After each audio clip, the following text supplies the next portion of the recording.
Is it sane? Is it possible? Still I ask myself, are we, am I? In our game, it's not logical, but you contemplate, are we, am I?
Finally, the Sharks have come back to Toronto, baby. Let's go.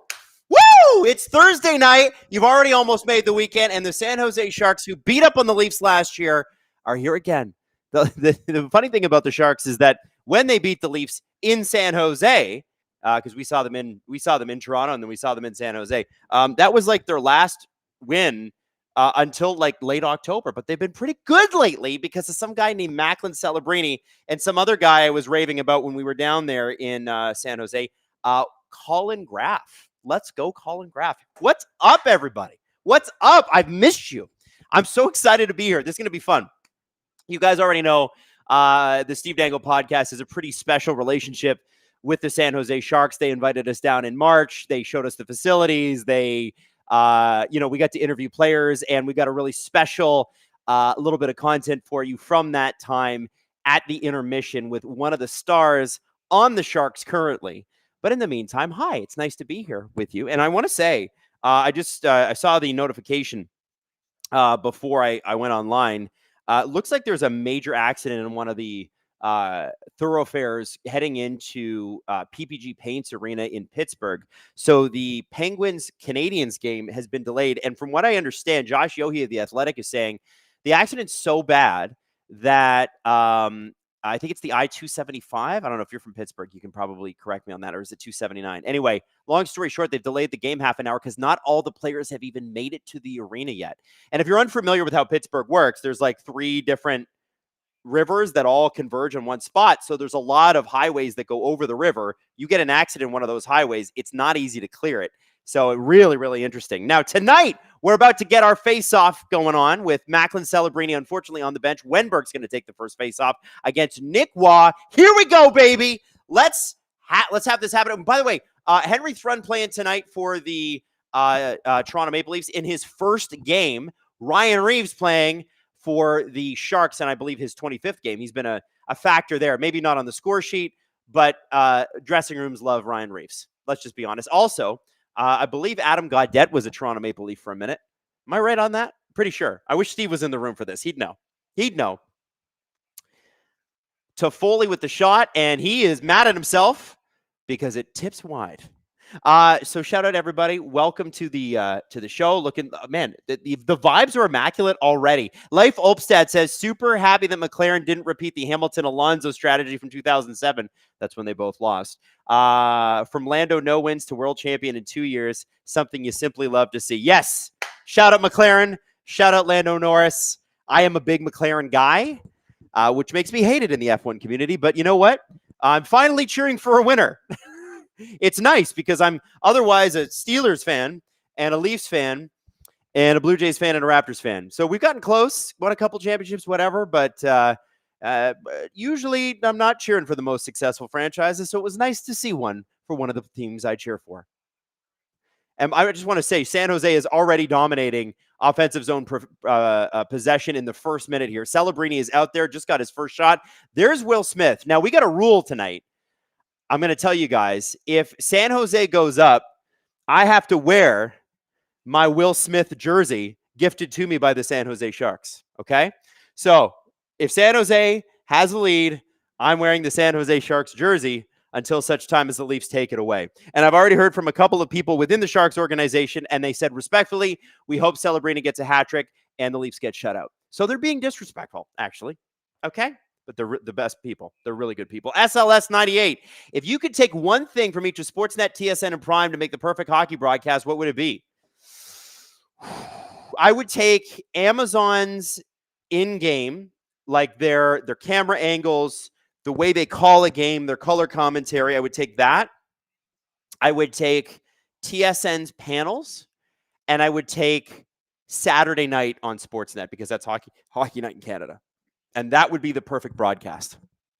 That's what I would do. Also, I would take the pre-show from Amazon. I don't know if you guys have watched the Prime pre-shows where they're just, showing guys at the rink, and it's the best. I love it. Simo Benoit of the box. Celebrini, Eklund, Klingberg, former Leaf, Toffoli, and Wenberg out for the power play for the San Jose Sharks against Lawton, Lorentz, Stetcher, and it looks like McCabe as well. Good man. Troy Stetcher's done everything since he came here. Everything. Guy's killing penalties. He's quarterbacking power plays. You see that last game? Shot. Good save by Hildeby. Leafs clear the puck. Man, death taxes and an early Simon Benoit penalty. You just can't escape it. It's inevitable. He's got a tight whistle this year. Got a tight whistle.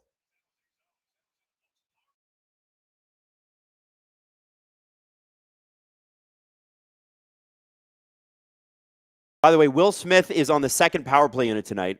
So, I'm wearing his jersey. I'm repping the Will Smith jersey if they go up. I'm just saying. Stetcher, puck around, clears it.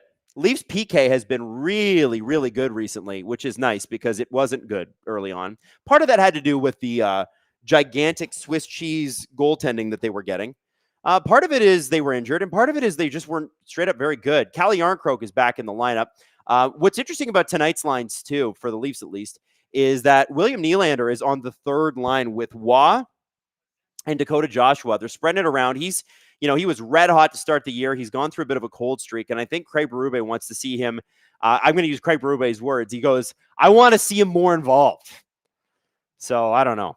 I don't know. I'm not sure if that's a challenge. I think that their relationship is really interesting because I think that Craig gets annoyed by Willie, but is also awed by his talent. And I think Willie, you could yell and scream at Willie. I don't think it's going to affect him. But you got to be able to wake him up sometimes. That is part of Willie's game. Oh, wow, what a huge save by Dennis Hildeby. He's had a couple of kick save and a beauties. Skinner.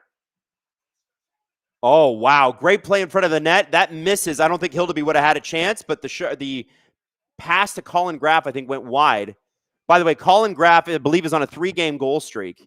And that's a guy that Steve and Jesse and I saw play in San Jose, and we're like, man, that guy is really, really good. And it's nice to see him get some success. I just hope it's not tonight against the Leafs. Robert Bett says, I heard today that the Leafs are not as good as you think and not as bad as you think and not as good as you think. I don't know who gave you that take. It sounds pretty boring and weak. It's probably true, though. Usually the most boring answer is true. Ghost of War says, if the Leafs traded heaven and earth for Quinn Hughes and were guaranteed back-to-back Stanley Cup appearances, no guarantee on the results, and then he walked, would you view it as a success or a failure? Are you kidding me? Success. Get to the third round. Forget the Stanley Cup final. I want to know what an Eastern Conference final looks like. Meme Empress, 1-0 Bold, second shot of the game. Who are they playing tonight? I didn't get a good chance or good look at the out-of-town scoreboard, and honestly, even if I did, I wouldn't remember it all off by heart anyway. Leafs have 0 shots through 4 minutes of this game. They were able to kill the penalty relatively easily, but Hildeby had to make some good saves. And we're going to need them to get out of their own zone. They have spent most of these 4 minutes in their own zone. I don't know. Oh, here we go. Matthews almost with a short break there.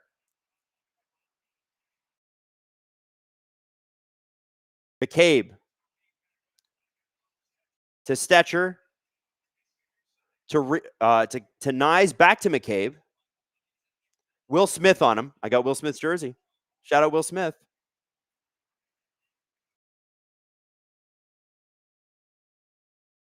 He's trying to get the puck out. McCabe up to Robertson. He's got Cowan with him. Shot by Robertson, and the rebound almost finds Cowan.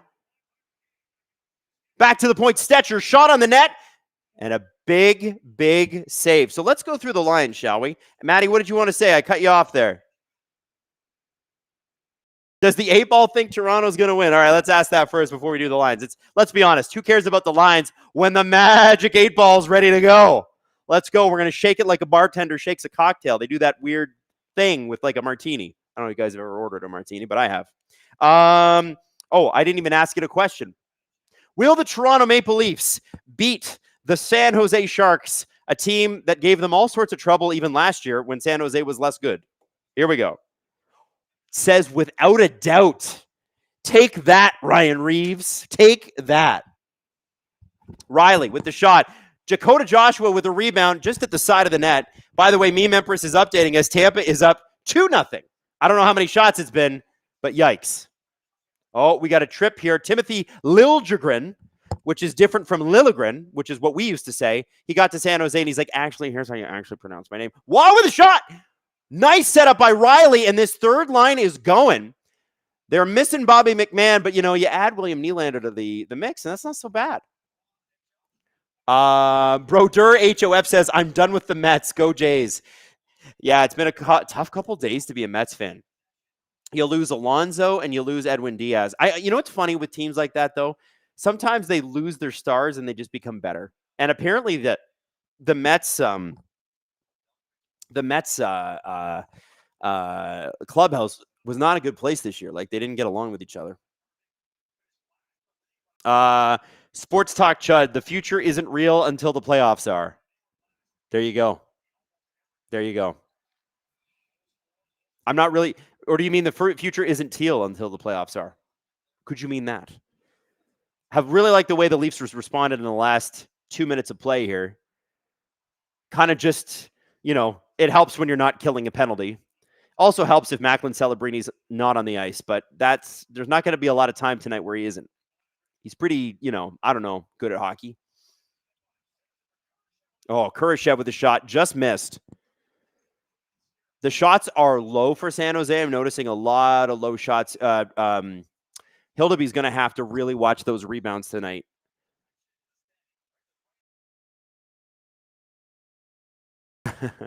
Sports Talk Chud says autocorrect on the Super. So the future isn't teal until the playoffs are. Well, that's probably true. That's probably true. Now let's go through the Leafs lines here. As I mentioned, Nyes, Matthews, Domi, which has worked out pretty well in the last few games. Cowan, Tavares, Robertson, because Bobby McMahon is serving a suspension. So Robertson moves up from the fourth line to the second. Dakota Joshua, Nicholas Waugh, and William Nylander. Obviously, that third line's going to need. I think this is a one game line, but that third line's going to need a little speed and a little playmaking that they lost with Bobby McMahon. So they're going to get it with Willie, and he's elite at all of those things. So that'll be interesting to watch. And then the old, reliable, dependable fourth line, Lorentz, Lawton, and Yarncroke. Those are three guys that can stop you from doing stuff. I love that. Now on defense, Riley, Ekman-Larsson, McCabe, Stetcher, and Benoit Thrun. Thrun has not been on the ice very much. Benoit got a penalty basically as soon as he touched the ice. I think it was for breathing. Or was it for coughing? I'm not really sure. It's Simon Benoit. If he looks the wrong direction, they give him a penalty. Henry Thrun, though, played, I think, parts of 3 seasons with the Sharks. I think 119 games with them. And I think was surprised to be traded. And he said, I was reading a Sportsnet article from Luke Fox.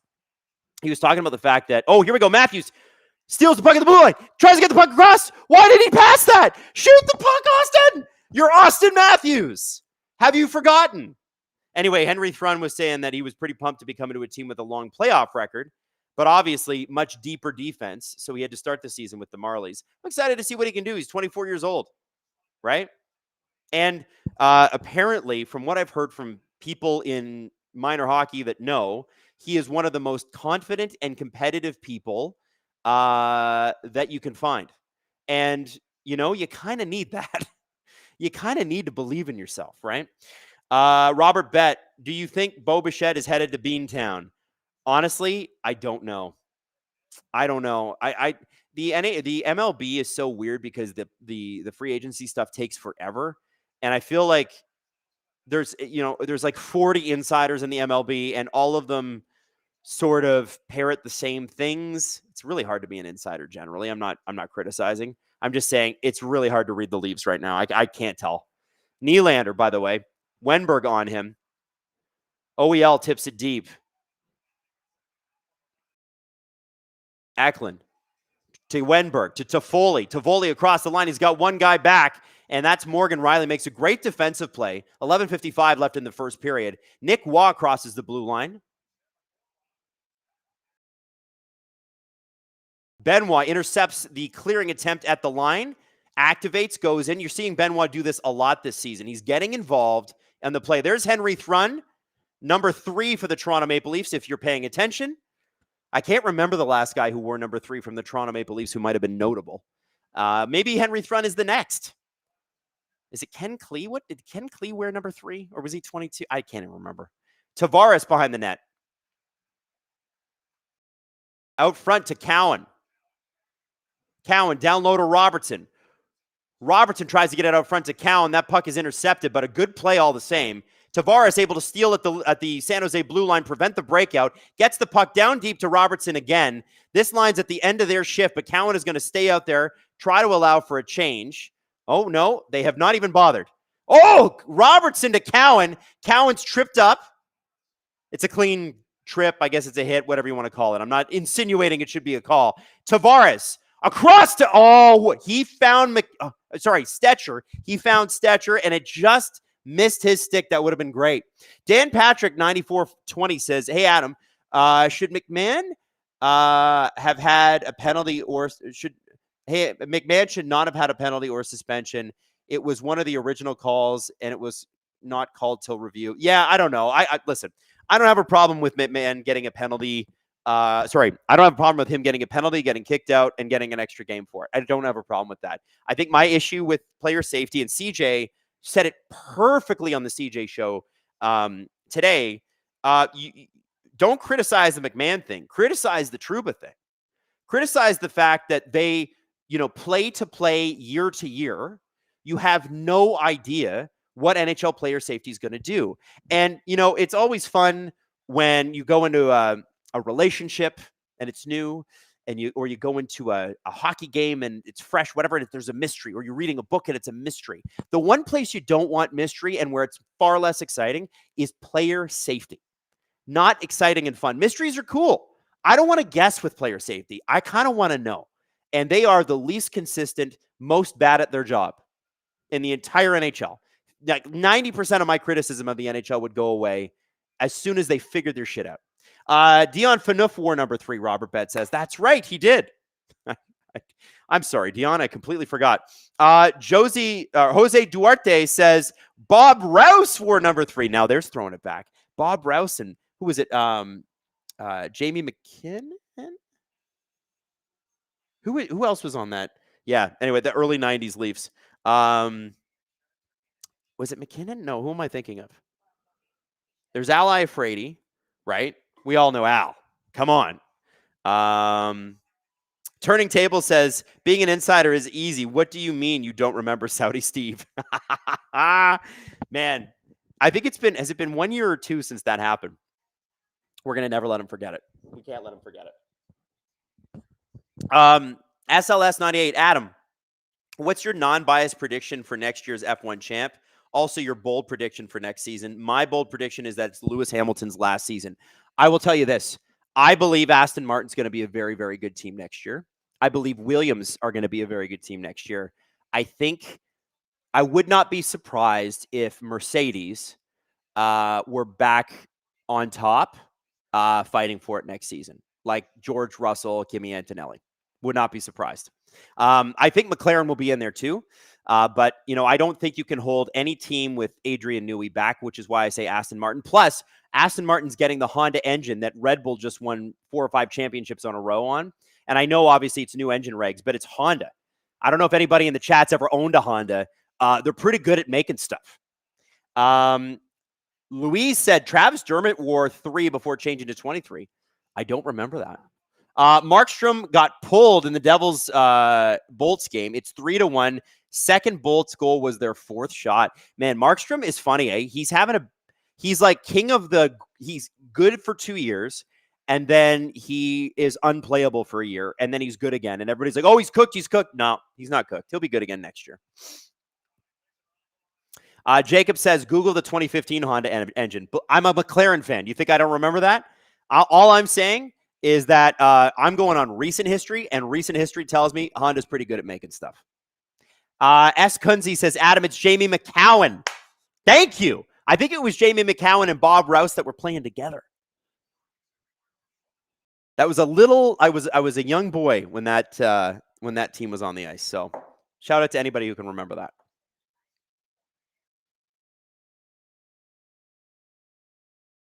Oh, the last player to wear number 3 for the Leafs was Dakota Mermis? When? Like this year? No. Can we look that up? Did Dakota Mermis wear number 3 and Henry Thrun just came in and was like, I'll take that number 2? That doesn't make sense. Mermis isn't wearing number. I think he's wearing 36 this year. By the way, we didn't do the Sharks lines, and I think we should. We're just having a good old time tonight. Gripper Nation, old and new. It's so nice to have you guys all here. I feel like it's been like more than a week since my last stream, and I just felt I felt weird. I love doing this with you. This is fun. Colin Graff, Macklin Celebrini, Will Smith on the first line. Second line, Eklund, Wenberg, Toffoli. By the way, William Eklund interview coming up in first intermission with me and Jesse and Steve, and Will Eklund in San Jose. Skinner, Ty Dellandrea, and Philip Kurashev, Barclay Goudreau, Adam Gaudette, and Ryan Reaves. And then up front, on defense, for the San Jose Sharks, you got a couple of Leafs here. On the top line, it's Orlov, Klingberg. Second, Ferraro and Shakir Mukhamadullin. And then third is Sam Dickinson and Timothy Liljegren. Liljegren.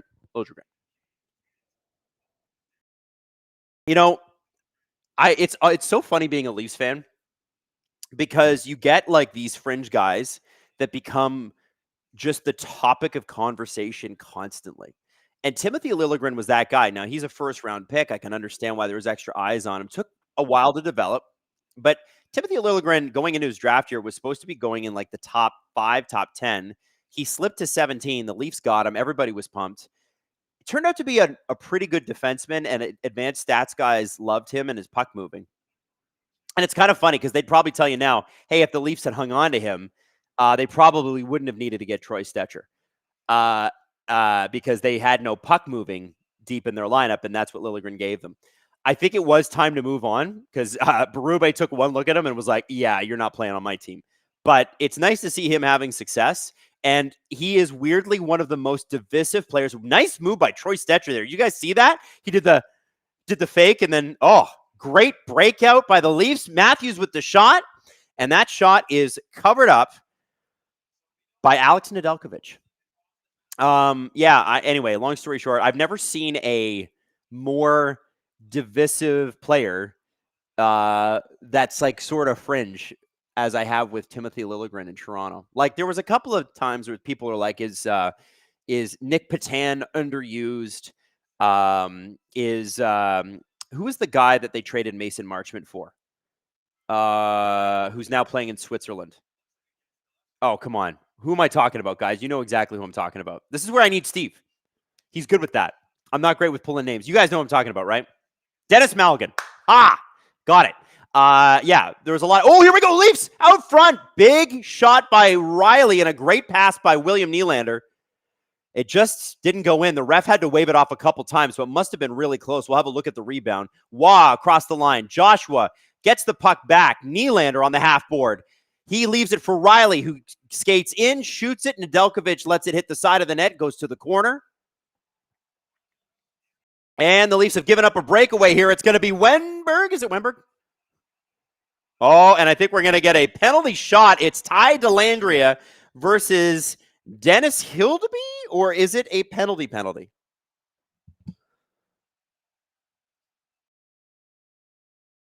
So Dellandrea gets away from this. I don't know why Riley gets a penalty here. He doesn't get into his hands. Oh, he got into his hands. Okay. You got to lift the stick without getting the stick on the hands. It's a weak call. Like in the playoffs, they don't call that. But it's the regular season. It's a Thursday night in December. They're going to call that. And it is going to be a penalty shot. And I'll be honest with you, from what I've seen from Dennis Hildeby in the shootout, I'm not feeling so hot about this. And I might have to put on the Sharks jersey if Dellandrea scores here. So let's see what happens. Dellandrea with his first career shootout. And it's a save by Dennis Hildeby. The Beast comes up big against the Shark. Yeah, listen, I know everybody's pissed that it was a stick lift. I get that. But if you hit his hand, a lot of the times the refs are going to get up your shit about that. Listen, I don't love the call. I see you in the chat. I don't love the call. But it doesn't matter now. Because as you all are saying in the chat, it was Hill denied. Oh, S. Kunze reminds us that another person to wear number 3, Justin Hall. And Wade Belak, too. Love Wade Belak. Apparently he was just the best guy. And Justin Hall, also an A-plus human being. People loved him. Like, was one of the favorite guys in the lineup. 8:10 left in the first period. Puck goes over. And that's William Eklund. All right. Well, listen. If we had to have a power play, or sorry, a penalty shot from anybody, I'm glad it was Ty Dellandrea. I'm glad. Tavares line out there. Henry Thrun trying to make an impact tonight, by the way. He's playing with Benoit. They are 2 and 3. Hopefully they can play like Michael Jordan tonight. At very least, maybe they can play like Matthew Nyes, who is also a 2-3. Puck behind the net. Eklund. Oh, Klingberg just missed the right post. Toffoli gets it over to Klingberg. That 7-game Toronto Maple Leaf, John Klingberg. Oh, and that puck is intercepted by Nick Robertson, who doesn't blast away. He's waiting for guys to set up, gets the puck back to the defense. McCabe shot is blocked, and what a great defensive play. I think that Tyler Toffoli's stick was broken anyway, but Jake McCabe didn't know that, and he almost had a partial break, but it didn't matter. It didn't matter. Jake McCabe made a great play to deflect the puck over to Stetcher, and what a great job Stetcher and McCabe have done playing together after barely having known each other a couple weeks ago. And there's Ryan Reaves out there against the Leafs, gets the puck stripped. Lawton and Yarncroke away. Lawton! Oh, and the puck goes off Liljegren's skate as he is covering Lawton into the glove of Alex Nedeljkovic.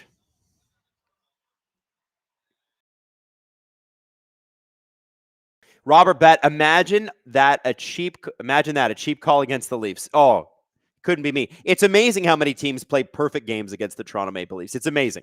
It's amazing. It's amazing. Adam, Marcel Pronovost wore number 3 in 1967. Was he a Leaf? I thought he was only a Hab. Was Marcel Pronovost a Leaf? A French-Canadian Toronto Maple Leaf before the year 1975? I don't believe it. I don't think it's possible. Leafs first line out there with OEL and Riley. You know what the thing the Sharks are doing? They're really doing a great job of interrupting the Leafs defense at the point. Colin Graff, really great block there. He's making the most of his first line opportunity with Will Smith and Macklin Celebrini. And what they're doing is they're blocking the Leaf shots. And there we go. We left Celebrini open. Big save by Hildeby, both on Colin Graff and Celebrini. And that all happened because Colin Graff blocked the puck and chased OEL all the way down. And he is doubled over in angst because he knows how close they came. But Dennis Hildeby, take it to the Hilda Bank. Great forecheck here by the Sharks. Leafs really just don't have any answers. And it's funny, you know, people are going to get mad about Max Domi here, but really Morgan Riley bumps him off the puck. Max has got it. Riley just takes it from him and then doesn't handle it. And then it creates the Celebrini, Graff, and Will Smith opportunity. Jake Costello, do you see a Matthews in the Leafs lineup post? Did they spell Matthews' name wrong? Am I missing something? Oh, big block from Simon Benoit and Timothy Liljegren. Nick Waugh gets the puck up. Nylander can't control. Eklund at the Leafs blue line with Toffoli and Wenberg. They're coming in. Sharks are really using their skating. Great pass up to Nylander. Nylander's going to shoot. Goes off the shoulder of Nedeljkovic and wide. Joshua back down in the corner to Nylander. Nylander skates away behind the net in Gretzky's office. Nobody can get him. Out to McCabe and a great tip by Dakota Joshua, and that puck is in the net. This third line keeps rolling for the Toronto Maple Leafs. No Bobby McMahon. This time it's William Nylander. I don't know, maybe you've heard of him. And a great forecheck leads to a great opportunity, leads to a great goal. And it's a great tip in by Dakota Joshua.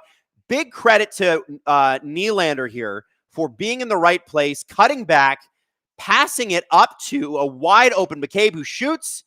And Joshua, that's where Dakota Joshua scores goals. That's where he's at his best. Dirty areas, big body. Liljegren just lets him sit there. Look, no coverage whatsoever. And it kind of goes off Joshua's glove. So that's what happened. Wow. Great goal. Great goal. Great start. Leafs had a really, really slow start and got a penalty and all that stuff early. Last 10 minutes of the play, they've really, really come on strong. I do have to say, the Sharks are using, as I was saying before the goal, Sharks are using their speed through the neutral zone very effectively. The Leafs are a slower team objectively than the Sharks are. That's on purpose. The idea is to slow down play, create less scoring chances for the other team because the Leafs used to hemorrhage scoring chances in a way that was unhealthy, especially come playoff time. Now, so much better.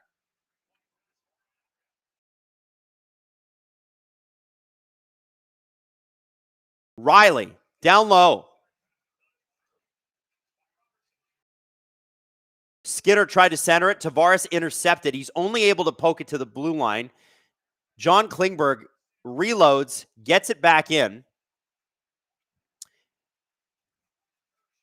Kurashev and Delandria and Skinner out for the Sharks. It's Morgan Riley, Calle Yarncroke, and Austin Matthews. Bizarre kind of groupings here. Not sure what's happening. What line do they want out there? Is Berube putting the lines in the blender? I think not.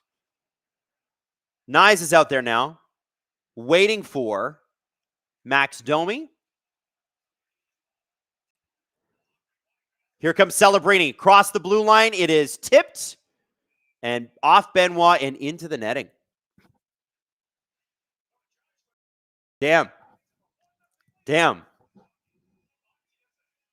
That was a great goal. You know, it's so nice to see Dakota Joshua see some success. He got scratched about a week and a half ago, and since then, I think he scored 4 goals.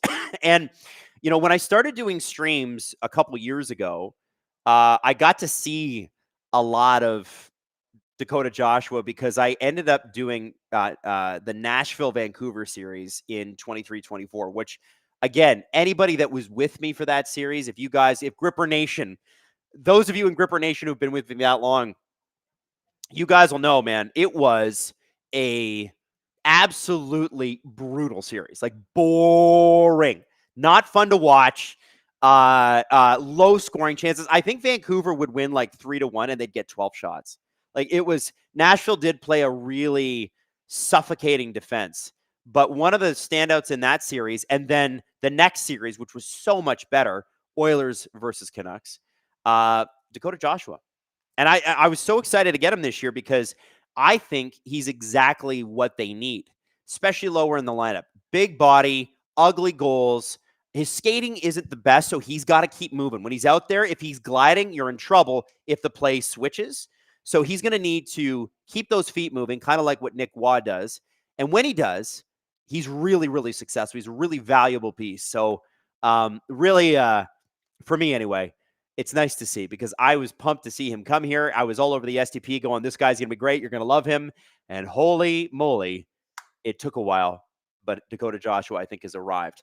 Shadow Mask 87. Nice to know the curse of former Leaf scoring goals works both ways. It's true. It's true. Sarah Marlowe says, shout out hashtag Sleepy Crew.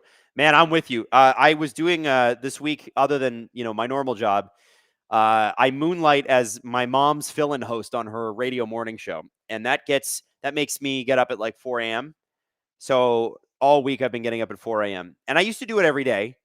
And I'll tell you, it's a lot easier when you're doing it every day than when you're just jumping into it. Because holy moly, I was tired today. But I'm good now. Fired up. Celebrini. Domi intercepts. Domi flips the puck up over Mukhamadullin. Nyes gives chase. Mukhamadullin outskates him. Domi intercepts Mukhamadullin. He gives up the puck. Domi looking for an outlet pass. It's taken up by Macklin Celebrini. So the thing about Macklin Celebrini, I think you should watch, is, you know, other than the fact that he's got all-world skill, the reason that he's the favorite over Bedard to make it to the Canadian Olympic team is his two-way play. Already at, 20 years old, 19, 20 years old, whatever he is, he's making defensive plays like he just made there on Domi. Mukhamadullin gets stripped by Domi. Domi's looking for a pass. He waits a little too long, and in comes Celebrini to just take it from him. He is really, really strong in the takeaway department, and I think Team Canada has been extremely impressed with him. Guy's a friggin' rock star. I can't say enough about Macklin Celebrini. I have a bit of a man crush, I'm not going to lie. Not that I don't on Bedard, because I think Bedard's play this year has elevated significantly. Toranira, if Hildeby keeps up these kinds of performances, are we going to see him as a longer-term starter? I think the Leafs wanted him to become a goalie of the future. And, the reality of Stolarz and Wall is that they're both made of glass. And that's not supposed to be an insult. It's supposed to be here's a reality of the situation. Not everybody can hold up for 60, 70 games in the goaltending position, or in the Leafs case, 30 games. Neither of those guys have played much more than, I think, 32, 33 games in a season in their career. So the Leafs, kind of like the Carolina Hurricanes, are going to have to run 3 goalies until they find one that can do 40 or 50. And as much as I'd love Stolarz to come in and be what he was last year and play 50 games, him and Wall, I think they're outrageous talents, but they're just not in the lineup enough. And it's a problem, right? So the Hildeby thing, I hope he can come in and do that because, it's going to make him a multimillionaire if he can. He's also on a 3-year contract, so he's crazy cheap value for the Leafs. They can carry him. And also, yeah, man. Hey, what's better than 2 good goalies? How about 3? One thing he is going to have to work on, though, and then I'd say the same for Joseph Wall. Anthony Stolarz is sort of a lead at this. Puck handling. I know it sounds ridiculous, and I know if you're a goaltender, if your goaltender tend the goal. One of the things that killed the Leafs against the Panthers last year was when Stolarz went out, Wall was not able to hold the Panthers behind his own net with the puck as easily as Stolarz was. And as a result, he had to stay in his net. And as a result of that, guys like Chris Tanev, OEL, Morgan Riley just took an absolute beating from the Panthers forecheck. Meme Empress, it's 4-1 with 5 minutes to go in the first period. Man, New Jersey could not get Quinn Hughes fast enough. They need that man. You need at least 2 Hughes in the lineup in New Jersey to win. Don't they know the rules? Those are the rules. Robert Bett, maybe instead of giving us a power play, give the other team a penalty shot. Yeah. Honestly, the Leafs on the power play, they got to figure that out. It's bad. At least their PK works now. But this is 2 seasons in a row where Mark Savard's power play has done nothing for the first 10 weeks of the season. I don't know how long you can last doing that. You got away with it last year because the power play eventually figured it out. But, come on, guys. The coaching staff still seems to be tinkering a lot, too. I think, like I said, Troy Stetcher was quarterbacking it a little bit. We saw Jake McCabe out there, OEL. Eklund in on Matthews. Robertson with the puck. Stetcher. Shot around to Domi. Puck gets out. Celebrini collects at the red line. He reloads, brings in. You got to be careful with him. Leafs are able to interrupt that play. Matthews to Domi. Domi across the blue line. Leafs come in, and they are offside as the Sharks did a good job of interrupting the Leafs as they came in. 14.2 seconds to go in the first period. Now, I have a little surprise for you. I know that we've obviously got our San Jose interview coming up in first intermission, but I got to show you something, guys. This is crazy if it's real. I don't know if it's real, and I don't know if it's this team punking us. But I got to show you a jersey that I saw today on Twitter that is, if it's real, the worst jersey I've ever seen on an NHL team. And I think some of you are going to know who it is. So Dakota Joshua puts the Leafs up 1-0. I like that first year for all teams. I don't hate that. Okay, so guys, I believe Tampa has got a third jersey coming. Maddie, can we throw that? Yeah, throw it up. Throw it up. This is apparently Tampa's new jersey. That is Victor. Who is that? Is that Hedman? No, that's Kucherov. So this is the ugliest third jersey I've ever seen in my life. I'll give them credit. It doesn't have black or Toronto Maple Leaf blue, but I don't know if it's real. Now, I've seen a couple of different posts about this today, and I'm trying to figure out why Kucherov would be in the jersey if it isn't real. But that is the ugliest jersey I've ever seen. So here's the thing. If I was Tampa, and Tampa's one of the best run organizations in the league, bar none. If I was Tampa, what I would do is leak the ugliest jersey you've ever seen and then come out with an absolute banger. That's what I would do. I think it would be hilarious. If you have a team with a sense of humor, the Toronto Maple Leafs could not do this. They have zero sense of humor. It's like the Leafs is where funny goes to die. Not the players, just the way they act. Okay? But if you're Tampa, you can get away with dropping a little, oh, look at Kucherov in this cool new jersey or whatever. Leak it to, the jersey sites, right, that have YouTube channels all based on jerseys and equipment. And then tell them, listen, it's a joke, but go along with the joke for the first little bit and then release a banger. So I'm begging here's what I'm begging, okay? I'm begging the Tampa Bay Lightning to be punking us here because this jersey is bad, right? That's a bad jersey. I think it's this way, right? Am I pointing at the jersey? I think I'm pointing at the jersey. And I'm begging them to go back to their mid-90s jersey, like the one they came into the league with. I want a Chris Gratton Lightning jersey. I want a Menon Rayum Lightning jersey. That's a deep cut. I hope you guys know what I'm talking about there. I want the jersey with the lightning bolts all down. The big lightning bolt at the center, right? You guys remember that from the late 90s, early 2000s. They won the cup in that jersey.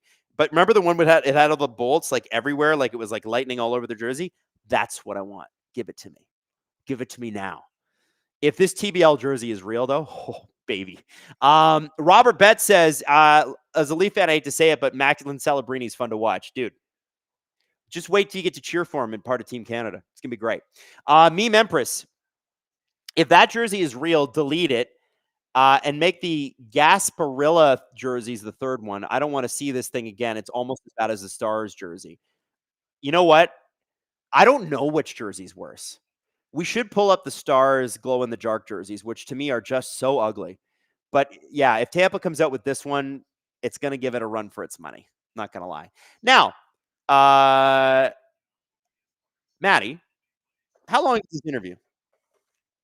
Okay, guys, we got to hang out with William Eklund in the spring because the Sharks were so kind, and the Sharks and Barracuda, that is, were kind enough to bring us down, and we got to talk to their players, and one of them was William Eklund, and he was great. He's a really, really cool guy. We're going to play this interview, and then at the beginning of the second period, I'm going to come back, and we're going to hang out. Love you all, Gripper Nation. Check it out. Joined by William Eklund of the San Jose Sharks. We're so excited that you're here just off the ice from practice. Thanks for coming. Thank you very much for having me. I was in Sweden last year for the Global Series, and I came back thinking I was a man of the world, and I knew how to say things in Swedish, only to find out I had no idea. How do you say hot chocolate in Swedish? Varm choklad. That sounds pretty not close what to you were saying. What were you saying? I said warm chocolate. That's pretty accurate. I'll give you that one. You should not have given him that. No. Shit for that for a year. Yeah. There was also some sort of beer that you were trying that apparently wasn't true. We asked Matt Sundin about this, and he's like, I've never heard of that. I think it was like literally one bar had like a garlic beer, and they made it sound like it was a Swedish thing. I never heard about it. No, yeah, that's what Matt said. Matt's is like, I think they were just pranking you tourists. Yeah. They were probably. Yeah, ripped us off. That's all right. So listen, man, it's so great to have you here. We're pumped for you and pumped for your success and that sort of thing. And I think what's sort of cool what's going on here is that you are a part of what we're going to call the NHL sort of best young group that's making its way up. It's you, it's Macklin, it's Will. There's so many others. I just want to know what it's like to be a part of that. Does that sink in day to day? Like you see your face on the side of the SAP center. Like, do you feel like, does that ever hit you, or do you just kind of go, it's a job, it's what you do?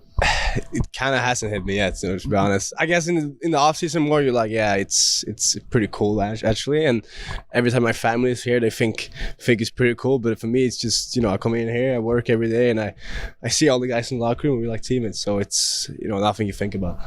Well, it seems like they've got a really great group of mentors around you. Mike Ricci was making noise while he walked down the highway. That guy, the toothless guy? Yeah. Is that what you call him? No, but he's actually, you love sharpening each other, so yeah, it's just funny. Him, and we saw Jumbo when we walked in. Yeah. Like, it just seems like a really great group. I know Dan Boyle's around as well, and Patrick Marleau makes appearances, and so tell us a little bit about that, because those guys are all guys that played 1,000 games in the NHL, which is amazing. What's that kind of effect on you? Yeah, it's huge. I think obviously walking into the locker room, you see Yamo working out upstairs, and you see it makes you want to work out yourself, because you want to look like him when he's that age, you know. And yeah, it's obviously cool to have those guys around and reach on the ice too. It's huge for all the guys, I think, to see them around and see what they've gone through. Mm-hmm. Sometimes we talk to players who grew up in Europe, and we say, "Oh, who'd you watch growing up?" And the answer is often, "Well, the games were on when I was asleep, so I didn't get to watch a ton of NHL hockey growing up." Was that the case for you? Like, who were you watching when you were younger? Yeah, I was watching. My dad played in the local team in Sweden, so he played in that same team for 14 years. And he, obviously he played with Vemberg, who's on my team right now. So I watched those guys. Mika Zibanejad, they were there too, playing with him. So those guys. Mika seems like a really cool guy. Yeah, he's awesome guy. Have you ever been to one of his concerts? I haven't been, but I've seen a lot of them, so it's fun. Yeah. Sorry, I didn't mean to interrupt you. Yeah, but who else did you play with? I looked up watch, to. I looked up a lot to Peter Forsberg. Obviously, he's a pretty cool guy. So, and Pavel Datsyuk was one of my favorites too. So those guys, those were the guys you watched. Yeah. And what was your dad's team? Djurgården. And you played with Djurgården. Yeah, exactly. Okay. Yeah, and it seems like the Swedish, all you guys trying to stay together when you guys are all in the NHL. I know Simon Edvinsson was taken like the pick before you in the 21 draft. Did you guys hang out at all? Did you guys play together against each other in Sweden? Yeah, we do. We did a lot, growing up and stuff like that. He was 1 year younger than me, but we still played against each other sometimes. And I would play against Raymond, Holt, and all those guys. We were in the same age, so you always ended up playing against each other in the finals or something. Any connection with Willie? You guys train it a little? Yeah, we do in the summers sometimes. It's actually my first year I'm skating with him and his brother and Jesper Bratt and Granström. Nice. We had a good group there, and his dad does a lot of good drills for us, and you could go on for pretty much 2.5 hours if you want to. So so yeah, he trains a lot. He trains hard, so it's just fun to see that guy works, and makes you want to work harder. What percent of the time does Willie have a shirt on? I don't know. He comes in shirtless sometimes. I don't know. He's a tarps off guy. Yeah, right? he just does his thing, and it's pretty cool to see. What's his dad like? Because I've always wondered, like Michael now, I mean, he was a pretty hard-nosed NHL player, but he seems to be like, when we watched him in the series over in Sweden, he just seemed to be very proud and happy and that sort of thing. But what's he like on the ice when he's barking drills at you guys?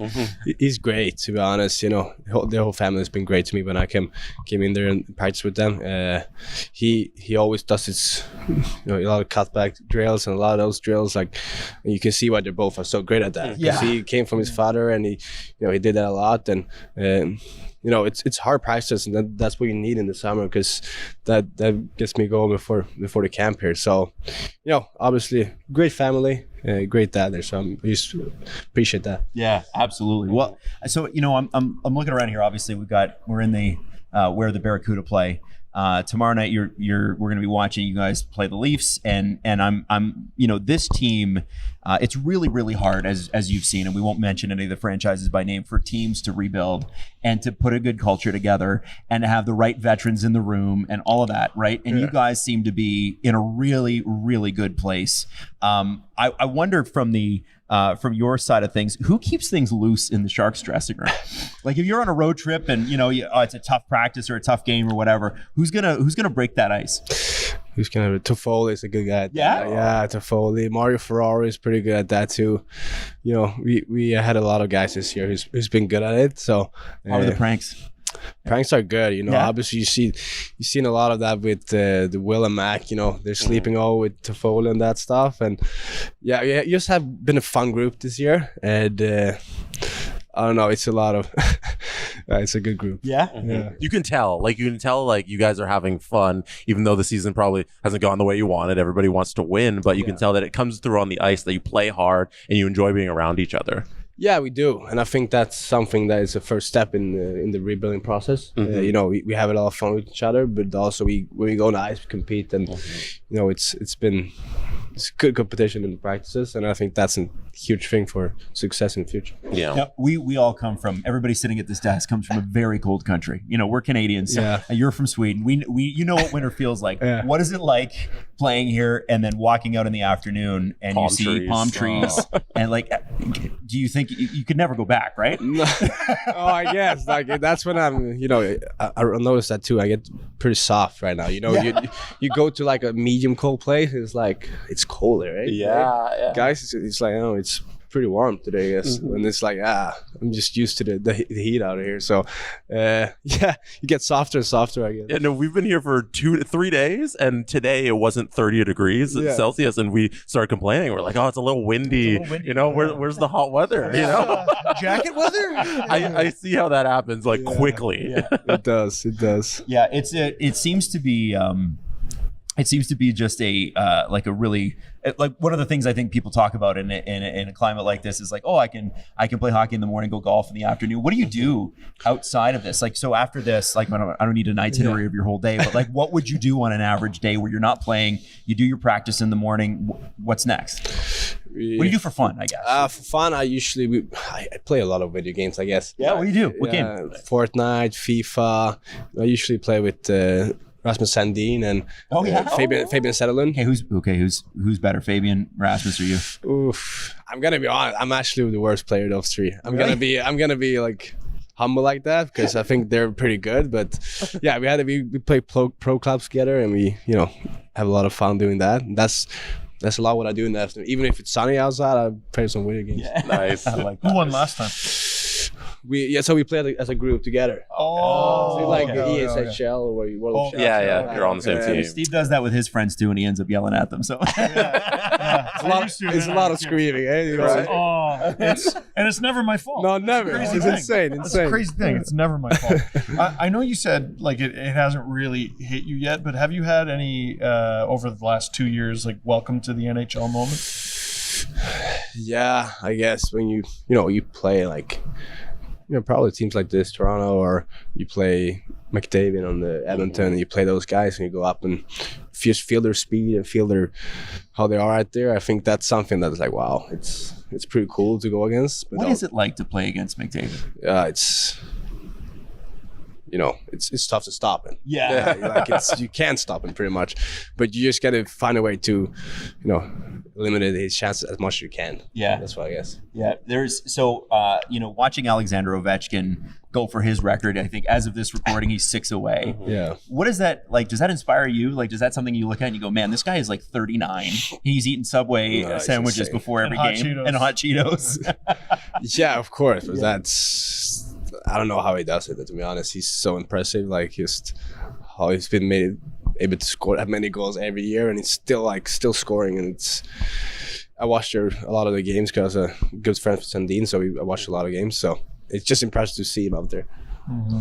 Rasmus seems like a fun guy too. He's like pretty hilarious. Yeah. It's just like we obviously watched him sort of grow up a little bit in Toronto, and he always seemed like a really confident, sort of fun guy that everybody seemed to like. What position does he play in FIFA? Just so we know, because that's what we really need to know. In the pro clubs, Yeah. he's forward. So no, he's not forward. What I'm saying, it Sedlund is forward, and he's like a so central offensive midfielder. Okay. And I'm on the wing, so yeah, we have a lot of fun. Good, man. That's great. What's his style? Like, will he get back on defense, or is he rock star? He does actually. Yeah. Then he gets his rock star moments sometimes when he's pissed, but but he will get back on defense. He's actually good at that. So Do you guys play against people online then? yeah, exactly. Okay. Do they ever know that it's you?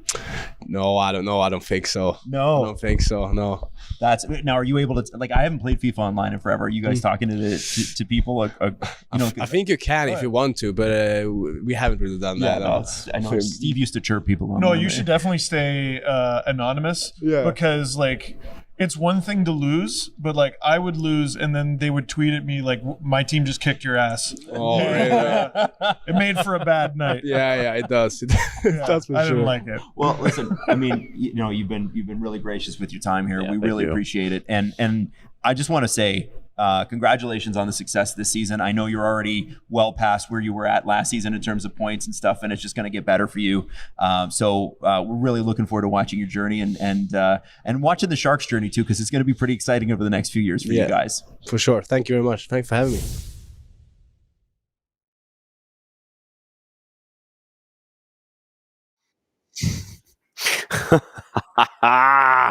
Oh no. Oh no. Oh, that okay. Maddie, bring up the jersey. Bring up the jersey. Bring it up. All right. I thought that Tampa Bay was kidding with this. It turns out ESPN just tweeted it. Can you see that? That is real. It has made the internet. By the way, or maybe I'll hold it back here. It's a little bit more in focus. That is Nikita Kucherov in the Tampa Bay jersey, and there is a Boston Bruins jersey with David Pastrnak in it. That Tampa Bay Lightning jersey is friggin' real, guys. That made it.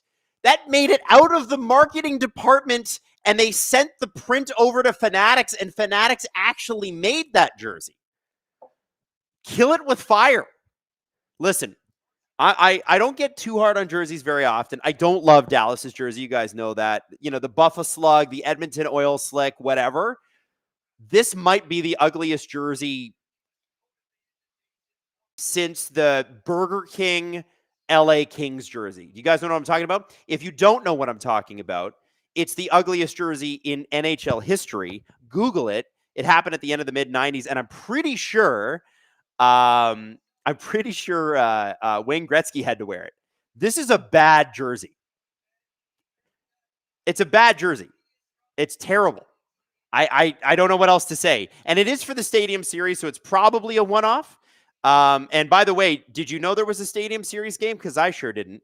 It's going to be in February, which I think is hilarious because I do think that we've got other things to focus on in February rather than a Stadium Series game. I don't even know if it's played in Florida or Massachusetts, but it's real. That's ugly. That's an ugly jersey. SLS 98, the Bruins one has them wearing white gloves too. Why? Oh, I love a white glove. I'm not gonna hate on white gloves. I love white gloves in the NHL. Love, love, love. So, you know, when the Leafs did the all whites to celebrate the Navy, remember those all white jerseys? Everybody hated on those jerseys. I really like those jerseys. I still have mine. Jesse still has his too. Nick Waugh wins the faceoff.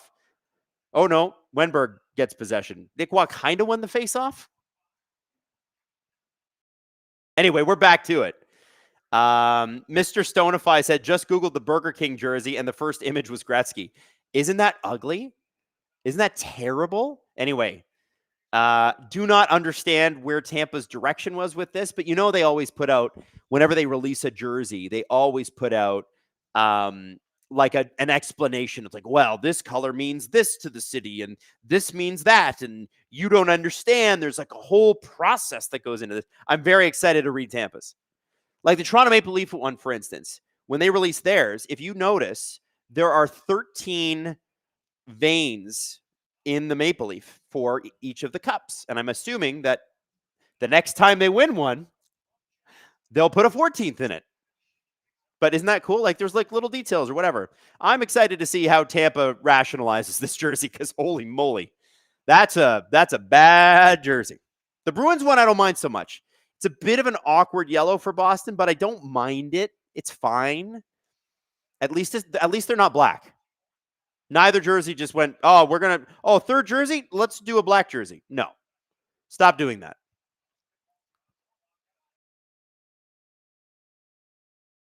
Warrior Wump says it's literally just the majority owner group Blue Owls colors on a lazy jersey. Is that what that is? Is that really what it is?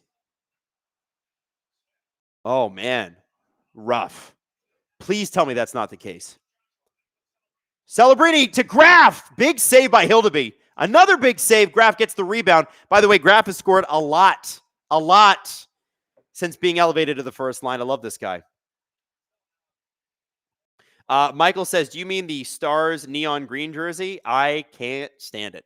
Hey, Teal Town, USA. Stick taps, you all joining us in March. We will always support our SDPN friends, but go Sharks. Happy holidays to you all. By the way, guys, if you love the Sharks, Teal Town USA is a great show. They get to do their show in the arena, which is so sick. Yeah, man, like those are like the nicest guys. We've known them forever, and it was great to meet them in person and be on the show all the way back in March. So big shout out. Anthony says, got to ask, how much did Steve hate wearing a Sharks jersey? None of us hated wearing a Sharks jersey. I got mine right here. We were there having a good time, and as long as, hey, they're not playing the Leafs, I'll put on a Sharks jersey. I'll put on a team's jersey if they're not playing my team. I don't think Steve hated it.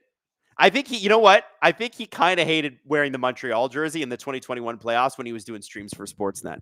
18:04 left in the second period. Oh, redirection from the point. Austin Matthews got a stick on it, and Nedeljkovic is able to react in time, but a sneaky little shot. Sneaky little shot. Nice play. Really, really good. It was a deflection on the backhand, too. Not a good way to, there's not really a good way to cover a shot like that, too. But Nedeljkovic with good reaction time there. So funny, eh? Nedeljkovic had a really great run in Carolina. They let him go. Goes to Detroit. Doesn't do well. Pittsburgh gives him a shot. He does okay in Pittsburgh, but really, it's only because Tristan Jarry was awful and unplayable. Pittsburgh lets him go. He comes to San Jose. He's putting in a pretty good season. Like, there's a guy. You know, and Askarov, man, I cannot believe the Sharks got Askarov for what they got him for. Like, it's just criminal. Oh, Robertson with a steal off Liljegren to Robertson. Oh, and it hits the side of the net. Easton Cowan set him up beautifully. Timothy Liljegren coughed up the puck. Robertson was on him like white on rice. Baby. Nick Robertson's game has been elevated this year. I know he's been all the way around the lineup, but Liljegren just, I don't know what he's doing there. Just gives him a gift. And Robertson's stick play has been so much better, and his skating is awesome this year. SLS 98, if you get the chance, look at the shoulder patch on the Tampa Bay Series jersey. That should have been on the front and stage. So, yeah, I think I saw Justin in the chat saying it's a skull and crossbones. Yeah, give me that. Francois Labelle, I hope the Habs turn it around. Habs up 1-0 versus the Pens. Go Habs, go. Francois, listen, as long as they're not playing the Leafs, I have a grudging respect for Montreal. One of my favorite places to visit and one of the best places in the league to see a game. If you haven't seen a game in Montreal, you haven't lived. Honestly, it's just awesome. The Centre Bell. Nick Waugh loses the faceoff to Wenberg. Nick Waugh on the half board. Puck gets by.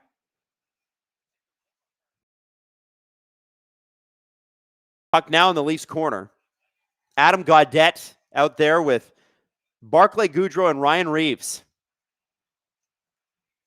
Do we put $2 down on a Ryan Reaves anytime goal tonight, guys? Or is it John Klingberg? Or is it Timothy Liljegren? A lot of former Leafs here. Dakota Joshua. The Leafs blue line. Gets it down deep.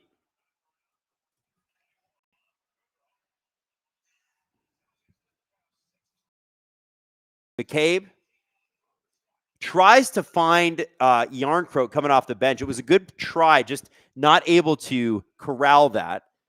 Leafs fourth line out there with Stetcher and McCabe. They've been really, really effective recently as well. Scott Laughton has gotten a lot of good goals, but you know, Lorentz and Laughton as a pairing has been really good. You'll notice with Berube, he loves duos. So you see Matthews and Nyes, you see Tavares and Nylander most of the time. I think it's more like Tavares Cowan now. But Lott and Lorentz are, you know, a team, and then just a cycle of wingers, whether it's Yarncroke or it's Robertson. It's worked out pretty well for them. And they've been scoring, which is interesting. But more importantly, they've been killing a lot of penalties and playing good, sound defensive games. And all they have to do on this shift, which is they're doing a good job with, as Yarncroke and Liljegren get tied up, all they need to do is create an offensive zone faceoff or create an offensive zone opportunity. They created the opportunity. When you leave the ice, if the play has stopped, you want to make sure you leave it on an offensive zone opportunity. But the first line is out there. They're handling business. Mario Ferraro against Max Domi. Muka Medulin gets the puck up to Will Smith. Will Smith at the red line. Domi skates through Macklin Celebrini's stick, and the puck goes back into the San Jose deep end. Domi to Nyes, looking for somebody. Nobody in front. Stetcher with the shot. That goes off Colin Graff. That's got to be his third or fourth block of the game. Colin Graff is a monster shot blocker. Puck squirts out. Nyes is not able to get a shot on it, but he was open. Matthews with the wraparound. And Nedeljkovic gets a pass on, or gets a, oh my gosh, I can't even think today. This is how you can tell I was up at 4 a.m. Gets a pad on it. It's called a pad. I don't know if you know that. Francois Labelle says, I boiled my funny bone because it's a laughing stock. Very humorous. Please come do a live STP in Montreal. I missed the first one. We would love to come back. We love Montreal. Meme Empress should also look up Gasparilla jerseys. I'm pretty sure the Sunday of Gasparilla weekend, we do not need new jerseys for this, though. I don't know what Gasparilla is. Am I an uncultured swine? Can somebody in the chat tell me what that is? Robert Bet, as long as the Golden Knights don't bring those 2021 helmets back, my eye still hurt. I loved their shiny helmets, and I loved LA's shiny helmets too. Do something different, for God's sakes. Benoit activating. Gets the puck out front. Tavares with it. To Robertson with another great opportunity and a big save by Nedeljkovic off the right pad. Robertson back in. Wins the puck draw against two San Jose Sharks. Creates the turnover. Cowan back to Robertson. Robertson cuts back. Down to Cowan. Back to Robertson at the Leafs point.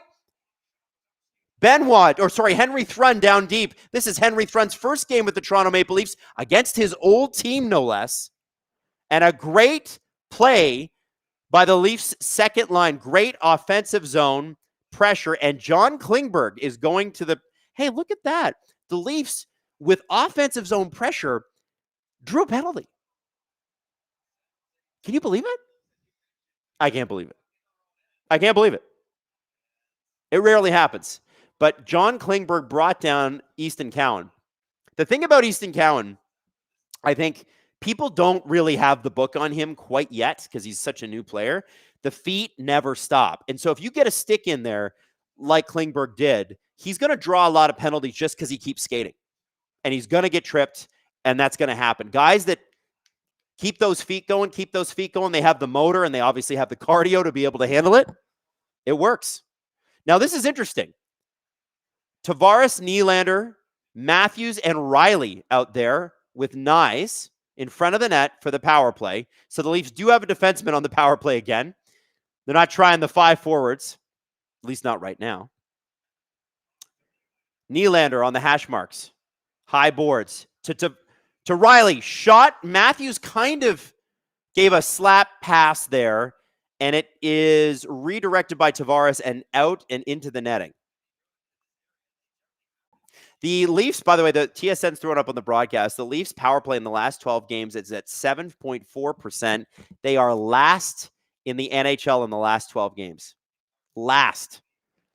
And they got like $50-60 million playing right now, right on the ice. So I don't know. Not really an excusable thing. Matthews is going to get a shot. Oh, the puck went off Nedeljkovic. It went off Tavares. Matthews was open, but he was just a step behind, not able to take advantage.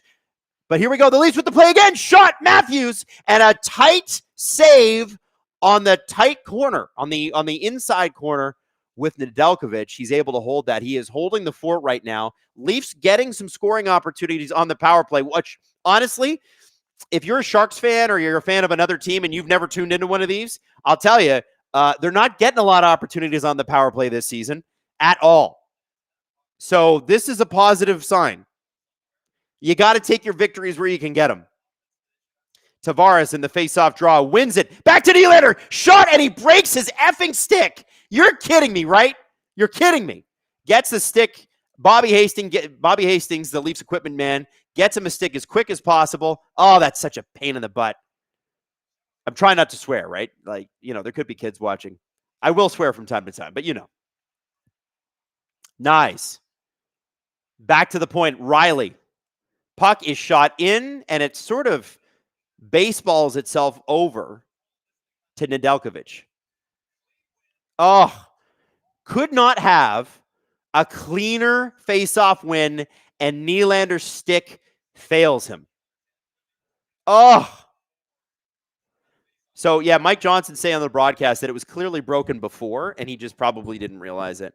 That's the thing with these carbon fiber sticks. You don't know. Meme Emperor says, Gasparilla Weekend is the annual pirate festival that celebrates the legend of the pirate Jose Gaspar. We usually have a game scheduled that Saturday. I probably have my dates for the two wrong, though. Well, that's kind of cool. Hey, man, I wish I could celebrate a pirate in my city. I think that would be cool. Cowan, on the hash marks. Cowan out there with Robertson, Waugh, Domi, and Oliver Ekman-Larsson. Ekman-Larsson with a shot for the point. It's deflected into the corner. Domi loses it. Robertson is able to collect before the Sharks can clear it. Robertson to Domi. Domi to Robertson. Robertson in front, and a big save by Nedeljkovic. Great playing, great give and go by Domi and Robertson. Nick Waugh does his job, stands in front of the net. Both power plays getting opportunities, which is, again, let me tell you, when you have a last place power play, it's rare. But this looks good. They're taking advantage of the open passing lanes. And I got to give Nick Robertson a lot of credit there. That pass from Domi went high. Robertson's able to block it with his body, get it down on his stick, and shoot it. Austin Matthews with another shot, by the way.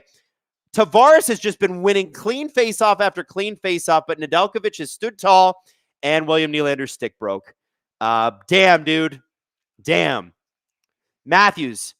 Nyes. Matthews in the corner. Power play expires. Oliver Ekman-Larsson gets the puck down deep. Matthews along the far wall.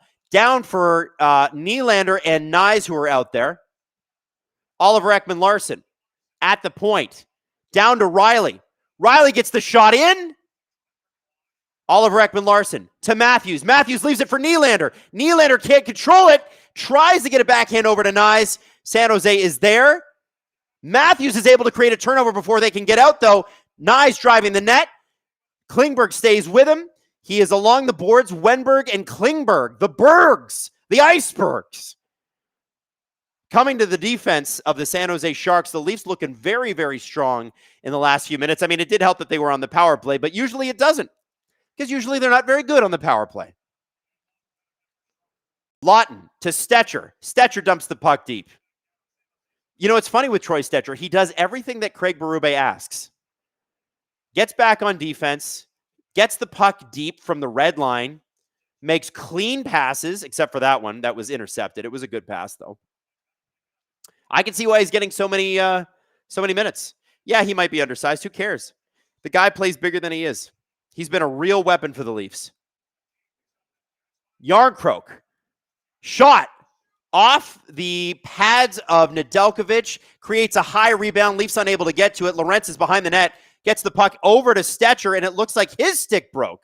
What's going on with the Leafs sticks tonight? Oh, Dennis Hildeby just threw the puck in front of his own net and almost goes off Jake McCabe and in. If you are a goaltender, what do? You tend the goal. The Leafs have 9 shots this period. Sharks have 3, and that would not have been a good thing. Robert Betts says, I bet you Robertson scores if he was scratched last game. It's true. But Robertson shouldn't be scratched anymore. He's too good. Oh, here we go. Nylander. Shot. Nedeljkovic.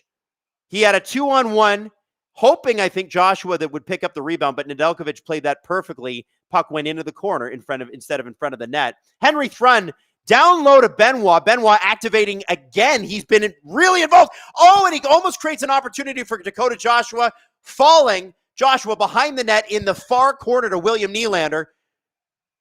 Nylander cuts back. Nick Waugh at the point. Over to Thrun, and Thrun's stick breaks. Oh my. What's happening here? What's going on? Joshua.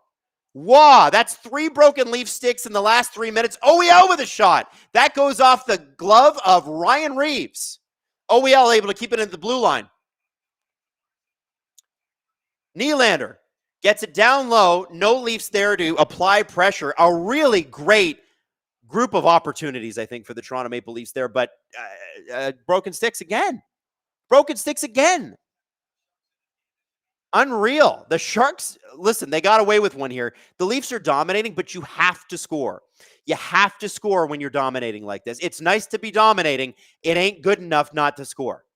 You got to make it happen. Go into the third period up 2-0. Oh, and what a great play.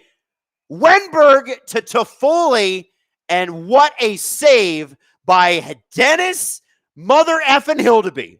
Holy shit. Look at that. Wow. He is just on fire. On fire. Wow. Dennis the Menace, baby. What a save on a guy that scored a lot of goals in his career. I know Toffoli's been fighting it a little bit this year, but damn, dude. Oh man. Ian Ball says that's $2,500 worth of broken sticks on the ice. That's true. Each of those sticks is like $700. I would ask the companies that make them, hey, listen, how do you make them a little stronger? Because you can't have 3 broken sticks in one period. Like at a certain point, I'm going to start thinking that somebody's playing the Brady Tkachuk trick. Do you guys know that story? Brady Tkachuk in practice sawed a little bit of Claude Giroux's stick a couple years ago, and he kept waiting for Claude to use it in practice, and he never used it. And then he went into the game, and Claude's stick broke at a really pivotal moment. And it was all part of a prank, and Claude Giroux was not happy about it. I don't know if you know Claude Giroux, but he's kind of intense. He's kind of very intense. So, yeah. Anyway. Randy Stride said, the good old Temu sticks. I don't know if Temu... Listen, I know they sell everything. Do you think they sell hockey sticks? Yikes. Woo! Oh, baby. I'm having fun tonight, guys. I'm so glad you're all here. It's nice when it's a Thursday night, isn't it? You're just like, yeah, I can handle one more day. I can handle one more day. I can do it. I can get through it. Oh, man, they just showed the replay of Hildeby playing that puck. See what I told you in the first period? Hildeby has got to work on his puck handling skills. Has to.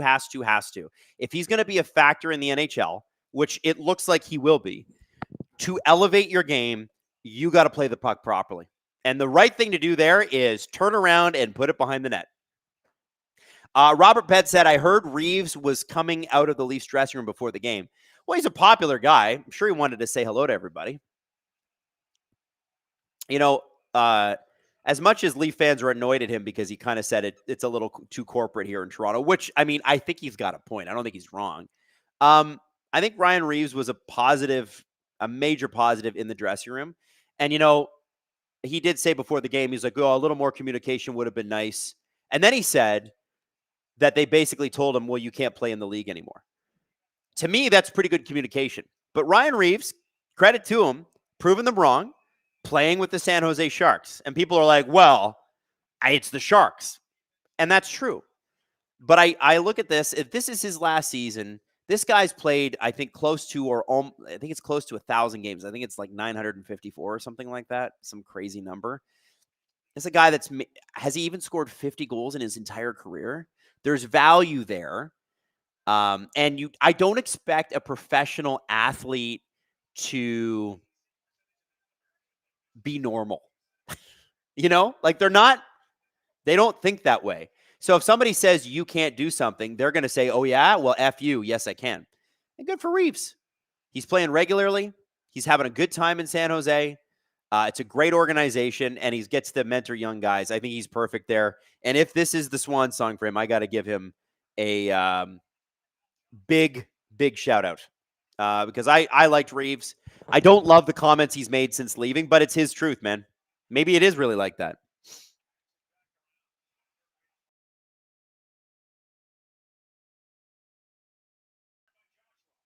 Warrior Womp says Reaves is definitely going to be a talking head on a panel when he retires, guaranteed.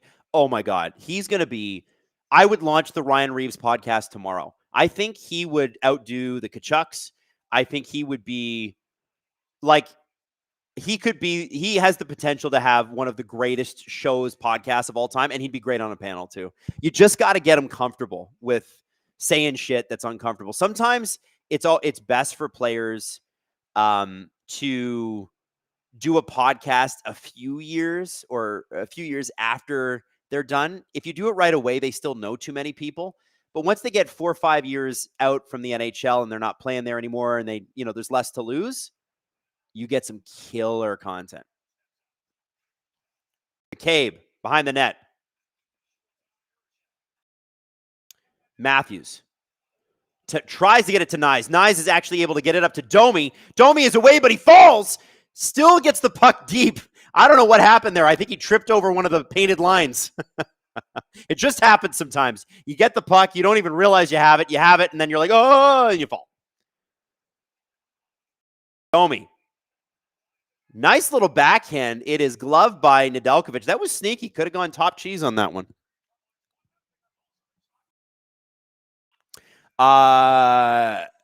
Deku Dude says, Reaves is the player you love when he's on your team and hate when he's not in every single way. True. Maddie says, try not to bend over so much. Well, that's too bad. That's too bad. Hey, by the way, I should show you this. So SJ Sharkey, who's the mascot for the San Jose Sharks, gave us this. This is actually quite rare. There's one of 500 of these ever made, and it's the SJ Sharkey. I don't even know what you call it. It's like a limited edition SJ Sharkey doll, and I had to put it in my luggage and surround it with my socks and underwear. Don't worry, they were all clean. To make sure it got home without getting smashed, because I didn't want it out of the box. And so, because SJ Sharkey actually literally went out of his way to give us this, I keep it behind me. But I don't usually have the plastic side out because, as you can see, it kind of reflects the light and it's annoying. So I do it like that. But it's a little tribute to SJ Sharkey in every stream that we do. They were really good to us. Deku says they're not dolls, they're action figures. That's true. Oh, by the way, is that Cassie? Everybody, Cassie is here. Shout out to the Cassie clan. Hockey is all. Reaves has been on Spit and Chicklets plenty of times over the years. He'd kill it in the media post-career. Yeah, I think you just got to, remember, hockey players protect their own, as they should. My only point is, you're going to get the best of Ryan Reaves 3-4 years after he retires. That's when you're going to get the real Reaves. And it's awesome. Everybody that I talk to that has him. Oh, look, they're playing they're showing Sam Dickinson. I want to be a professional hockey player. I do not want to play for the Toronto Maple Leafs. That's when he's in grade 2. That's funny. Well, that's too bad, Sam Dickinson. Maybe you'll have to be a Leaf one day. Sam Dickinson. Where are you from, Sam Dickinson? You are from Toronto. Wow. Maybe the Leafs were bad when he said that. That is a very funny yearbook post, though. I love that. 6:07 left in the second period. SLS 98, what would be your walk-up or goal song? I think I've answered this a couple of times. I probably answer it differently every time. I think Stetcher's going to the box here. Is that a hook? Or is that San Jose going to the box? Oh, it's Celebrini. An offensive zone penalty. That's the worst kind of penalty. I will Celebrini that. Yeah, so, okay, he got his stick in on Stetcher. Honestly, that's kind of a weak call. But if they're going to get ticky-tacky calling Morgan Riley with that on Emberson in the first period, then they got to call that one on Stetcher. Now, Leaf fans, I want you to remember, the Sharks have now had 2 penalties in a row called on them. That means the Leafs are the next one up. And it's going to be some crummy call that's going to make you angry. And I just want to remind you, don't get angry. It's just the refs being the refs. Robert Bett says, look like the Reaves sabotaged their skates too. LOL, love Reaves. Yeah, so my walk-up or goal song, SLS 98, thank you for asking, would be Jump by Van Halen, I think. I might do a little 2 Minutes to Midnight from Iron Maiden because the beginning of that song is so great. But yeah, that's what I would do. Matthews at the side of the net. Leafs on the power play here. Nye's now at the side of the net. Matthews on the half wall with the puck. Out to the point. Morgan Riley skates along the blue line to Nylander. Back to Riley immediately. Sharks are a lot more spread out on this power penalty kill than they were on the last one. Over! And Matthews with a big goal. William Nylander finds him cross the ice. And the last place power play for the Toronto Maple Leafs has scored on a Macklin Celebrini offensive zone power play. Baby, that feels good. Leafs are cooking. They're cooking. Woo!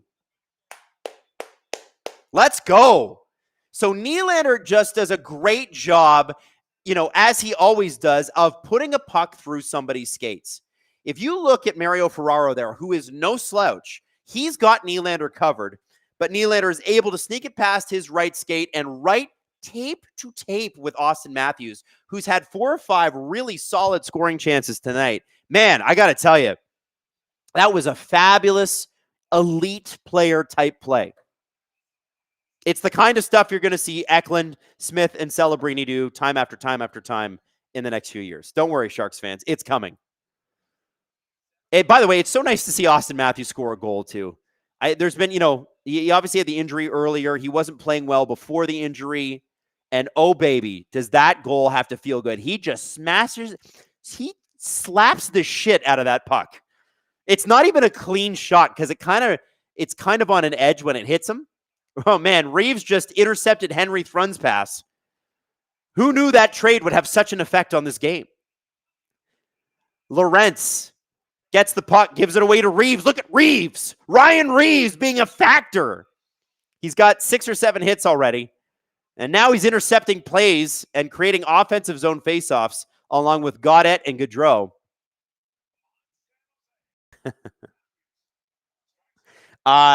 Deke Dude says Sam Dickinson's parents raised him a Canadiens fans because they wanted him to have a good childhood. That's what his dad said. LOL. I got to be honest. There's good and there's bad with that. Okay. Yes, raising your kid a Canadiens fan, especially in the 2010s, was a good idea because Carey Price, man. Carey flippin' Price. Hard to argue with that. But I would say that being a Leafs fan prepares you for many things. It prepares you for failing tests. It prepares you for not making hockey teams and having your heart broken. It prepares you for girls breaking up with you. Because listen, you can have your heart broken by somebody in high school, but you've already had your heart broken by the Toronto Maple Leafs. So I feel like as a Leaf fan, it made me tougher. It made me more resilient. Robert Betts says 5 more goals for Matthews, and I think that puts him ahead of Sundin for most goals. Let me have a look at that. Austin Matthews, 12 goals. He's got 413. So Sundin has 420. So Matthews needs 8 more. Do you like that I did math in my head? It happened. Unless that was goal 414 and the NHL site hasn't updated, in which case it would be 7. But even so, if you're watching this and you're going, wait a second, the all-time Leafs leading goal scorer only has 420 goals. I have news for you. The Toronto Maple Leafs history isn't exactly illustrious from 1968 until 1992. It's not great. There's like 30% of the Leafs franchise history is, with the exception of Darryl Sittler, Lanny McDonald, and Boreas Salmon, kind of depressing. I'm sorry.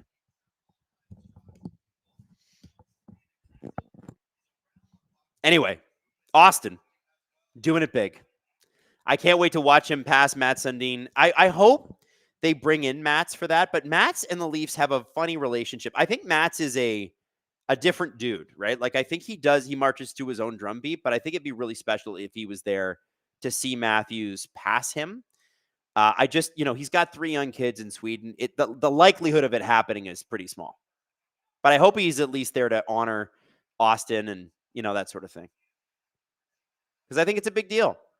Oh, here we go. Shot, and it's a goal for the San Jose Sharks, and an absolute beauty by Dmitry Orlov. Really great puck movement by that Wenberg line, and really, gets San Jose right back into this game. I told you guys, at least we're dominating this period, but they've only got a goal out of it. San Jose was going to score eventually. And a really great play here.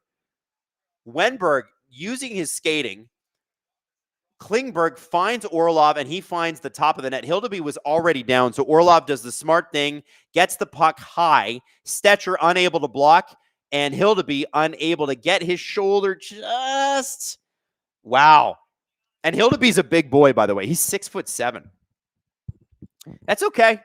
It's okay. Listen, this is the NHL. It's pretty rare that there are shutouts. And it's pretty rare that a 2-goal lead ever lasts.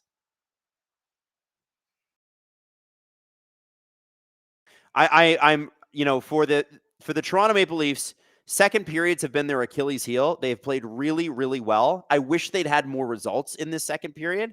Austin Matthews scoring was nice. But they've done a great job of limiting opportunities for the San Jose Sharks, keeping the puck in the Sharks' end. They got to be happy with this period thus far. There's still 4 minutes to go. That's plenty of time. But you got to capitalize on your opportunities. And that is an icing call on the San Jose Sharks as Delandrio gives chase to Riley, but Riley easily beats him. 6-2 Bolts, according to Meme Empress. 3 minutes left in the second period. Yeah, without Jack Hughes, it's kind of hard. It's kind of hard. Rennie says, speaking of maths, have you seen the crazy new maths kids have to learn these days? LOL. Well, my kid's in grade 1, so I'm not quite at the crazy new math stage. It's still adding and subtracting. So anyway, 3:50 left to go in the second period. And I know I've missed a couple super chats here. I will get to you, I promise. Nyes is able to intercept Skinner at the Leafs. At the red line. Stetcher behind the Leafs net. Stetcher falls as he's making his pass. He's still able to make the pass to Domi. Domi slides the puck in deep. Nedeljkovic stops play, or stops it. Play continues. Mario Ferraro behind the net. Nyes and Domi deep. They back off. Ferraro makes the play up to Will Smith. Will Smith gets the puck stripped by Matthew Nyes. Nedeljkovic throws the puck into the corner. A really smart play, actually. And up comes Macklin Celebrini on Jake McCabe. Matthews is able to steal the puck, gets it to Domi, but it goes off one of Domi's skates. Leafs unable to get it out. Lorentz line now coming out with Lawton and Yarncroke. McCabe makes the play to Lorentz. Lorentz crosses the Sharks' blue line. Shot on Nedeljkovic. Rebound. Nobody there. It's bouncing. Yarncroke skating hard after Ferraro in the Sharks zone. Sharks get it up to the neutral zone. Celebrini to Smith. Lawton on Smith. Thrun out there against his old teammates. That's Henry Thrun, traded for Ryan Reaves this offseason. Lawton shoots the puck in. Yarncroke with Reaves all over him. It's like leaf on leaf here.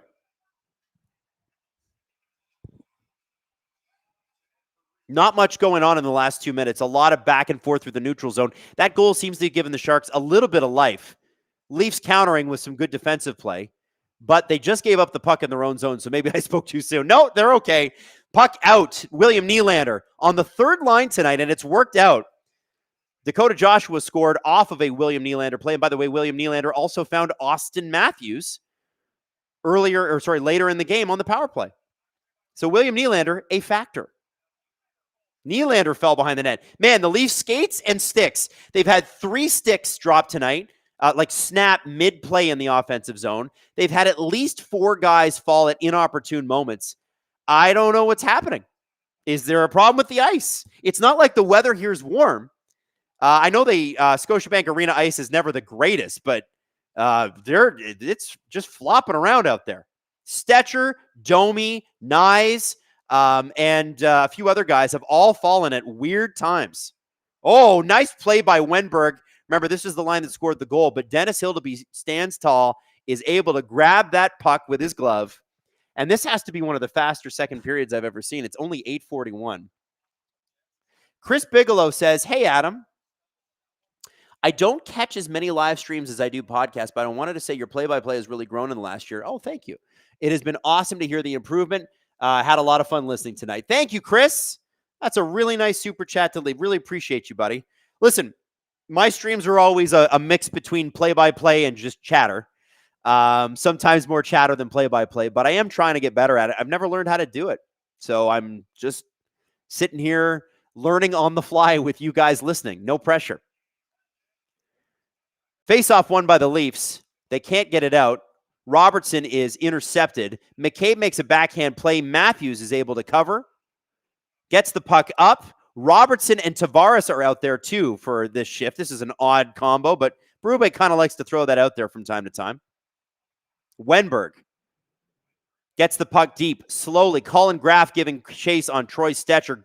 Graff finishes the check. Stetcher gets the puck up, and I think this is going to be icing. 33 and a half seconds to go. Thank you all for being here, by the way, Gripper Nation. Robert Bet, it would be nice if Matthews beats Sundin on Joe Bowen night. That would be next week on the Thursday. I think I'm doing that stream, by the way. That's Chicago and Toronto. Joe Bowen night. If you can buy tickets to any night, Joe Bowen appreciation night, I think that's a good one. We're saying goodbye to a legend this season. I hope the Leafs can go super deep and get him a cup, damn it. Guy deserves it. Do it for the play-by-play guy. Orlov, the goal scorer. He's going to get an open shot. Just misses the net. Hildeby did not know where that was.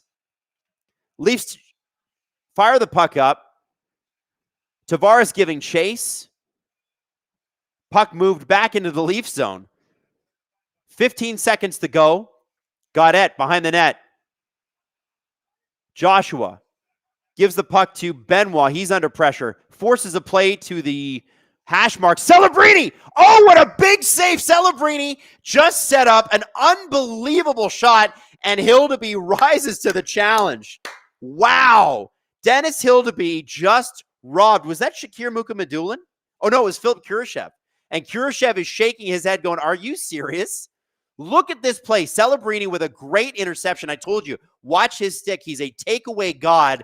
Sends it to Kurashev. No way should Hildeby have this, but he's able to just get a piece of his glove on it. Dennis the Menace Hildeby. Man, this guy's a player, huh? Woohoo! Wow. Wow. Spectacular. And Kurashev is going to change his stick because he's angry at it. Don't be mad at the stick. Get mad at Hildeby. And then do nothing about it because he's 6'7". What are you going to do about it? Oh, man. Heather, the Leafs fan, says, have you clicked like? Guys, I don't even know if I've clicked like. Here, I'm going to click like. Can you guys all click like for me? Because if you click like, I hate asking. But these are the rules. The rules are that more people will like this stream, the more fans it will reach, because YouTube will grab it. It'll put it in the algorithm. I need you to do that for me. Denise Campbell says, what do you think about the juniors? Like World Juniors? I think, Denise, if you're asking about that, I like Canada's chances this year. I think they got the right people in charge. For whatever reason last year, the way that they chose that team, they left some of the best players in junior hockey off of it because they're like, we're only going to select from the CHL. So none of the guys that went to the USHL got to go. And they just chose a team that was objectively worse. And then midway through the tournament, Matthew Schaefer got injured, and he was a factor early on. So it left a team that was thinner than it needed to be, thinner still. And so, you know, the Hunter guys, like Mark Hunter is not going to do that. Mark Hunter is going to take the best team, and he's so good at, I don't know if you guys have ever seen a London Knights sort of like behind the scenes.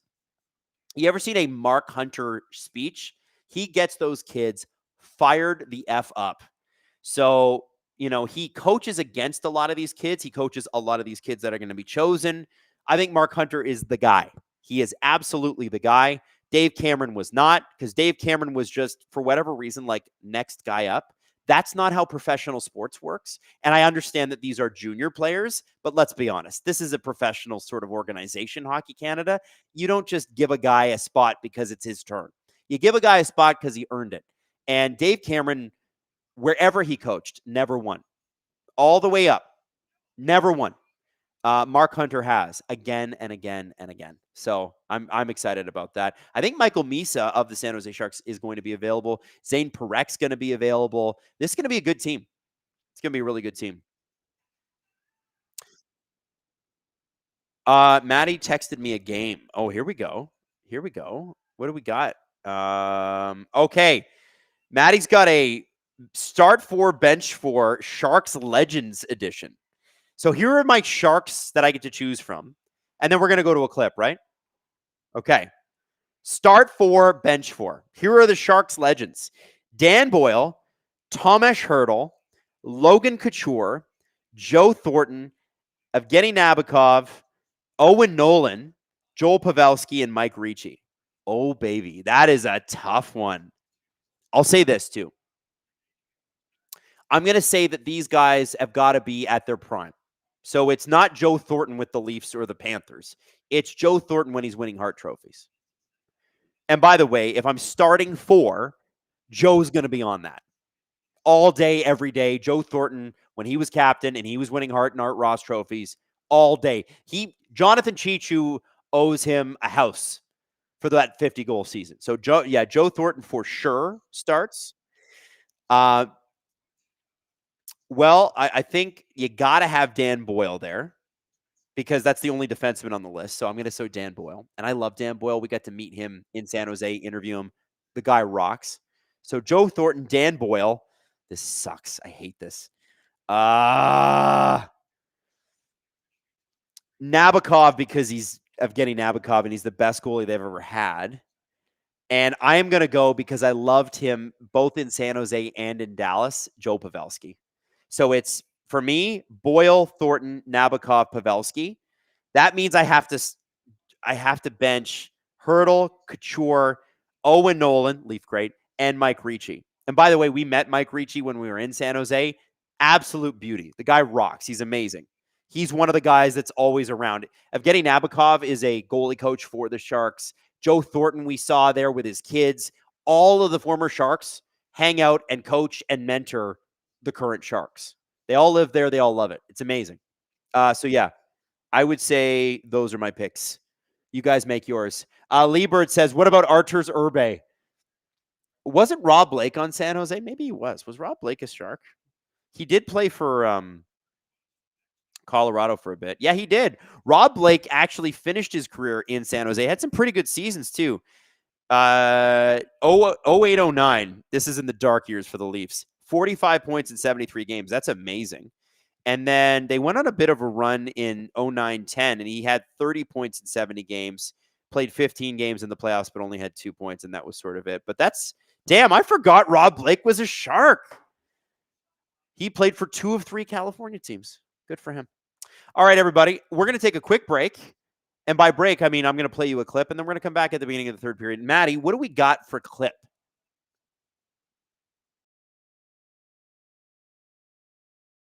Oh.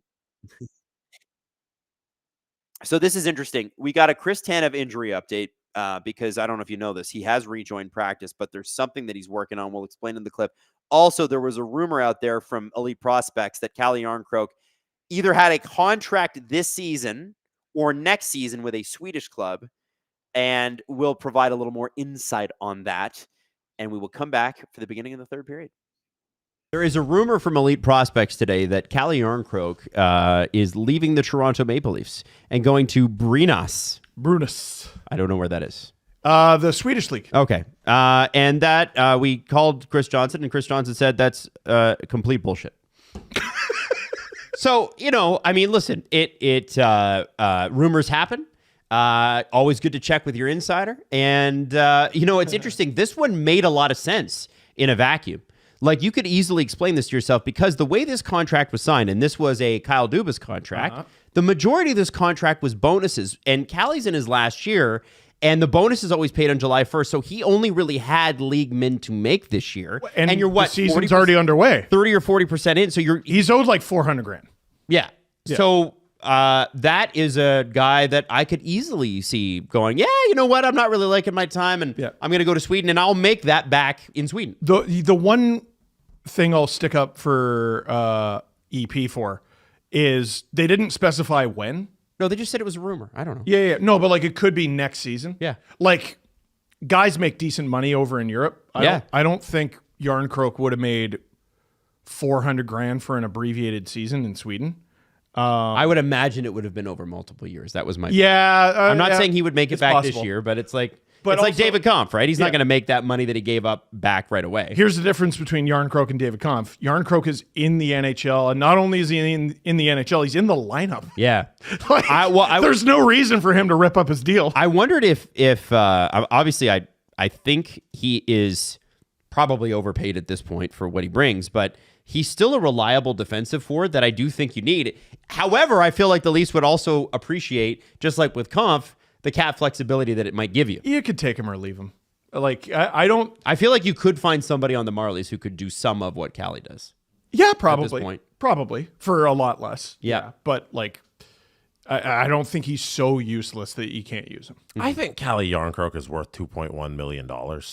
Like, I feel like he's useful enough that he's better than a player who's making 900. Like, Yeah. he can play in so many different parts of the lineup. If you needed somebody in your middle six, he can fill in there. And he can also, like you said, play great defensively. I don't think the cap flexibility of $2.1 million is worth getting rid of Yarncroke for the million you'd save on the 925 player. When he's in the lineup, he's on the penalty kill. If you're up by a goal, he's out there in the final, let's say 3 minutes, not necessarily with your final unit, but he's out there. If if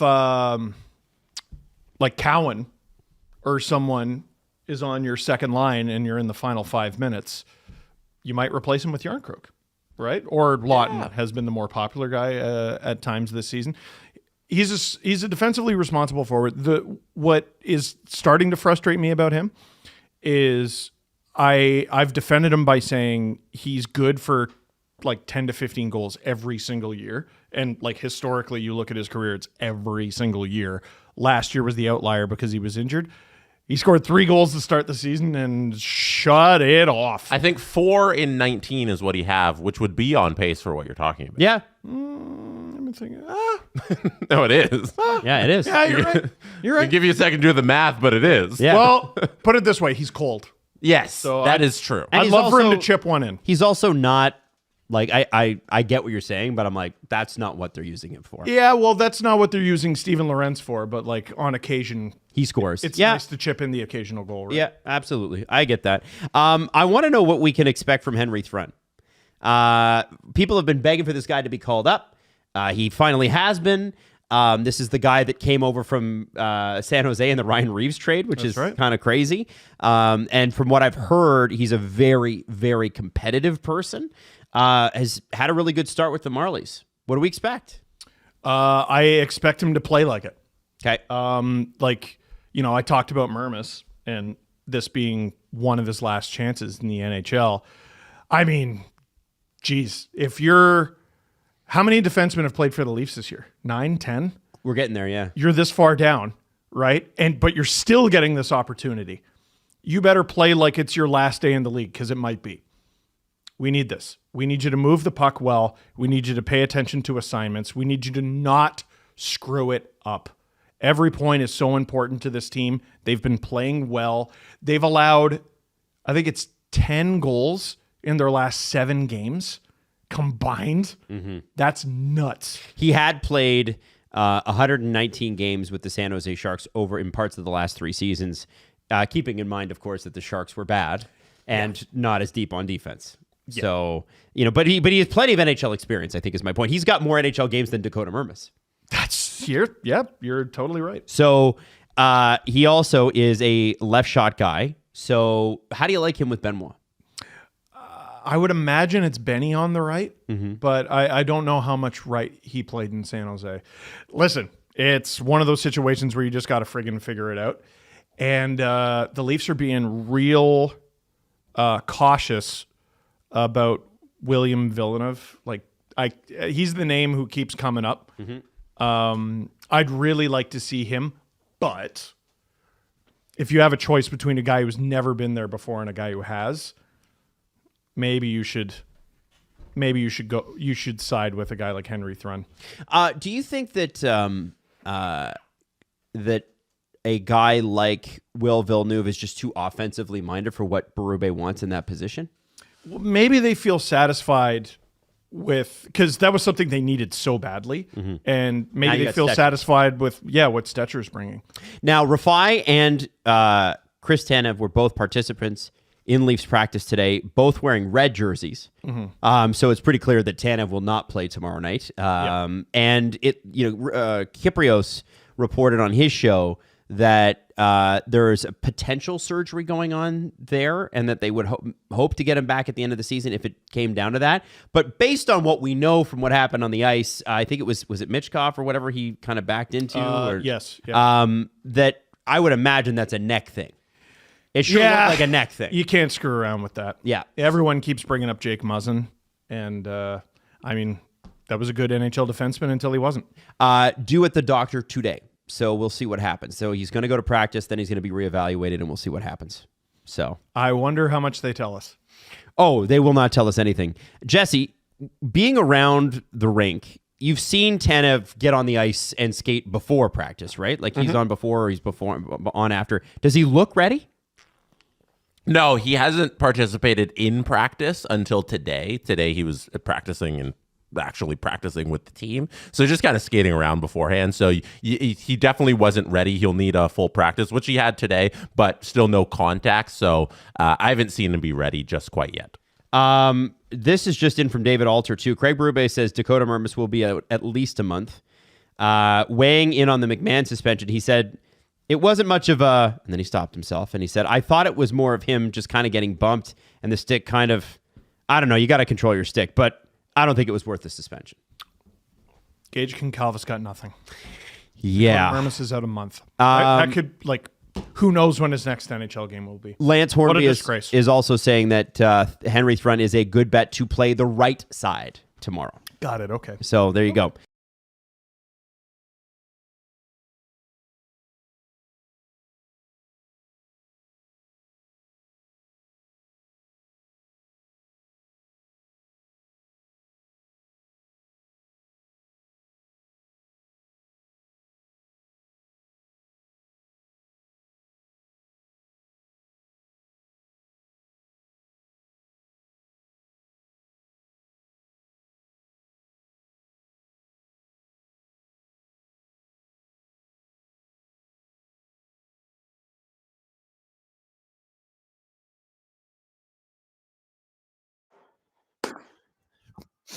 Well. I had a good break. I had a good little break there. Thank you for hanging around and watching the SDP, as many of you do. I want to say this. The Game Awards are happening right now, and Star Wars just released an insane trailer for the new game they have coming out. Drew sent it to me, and it's called Star Wars Fate of the Old Republic. It is a single-player game, and Knights of the Old Republic director Casey Hudson is returning. Let's friggin' go! And the trailer for it looks sick. I have no idea when it comes out.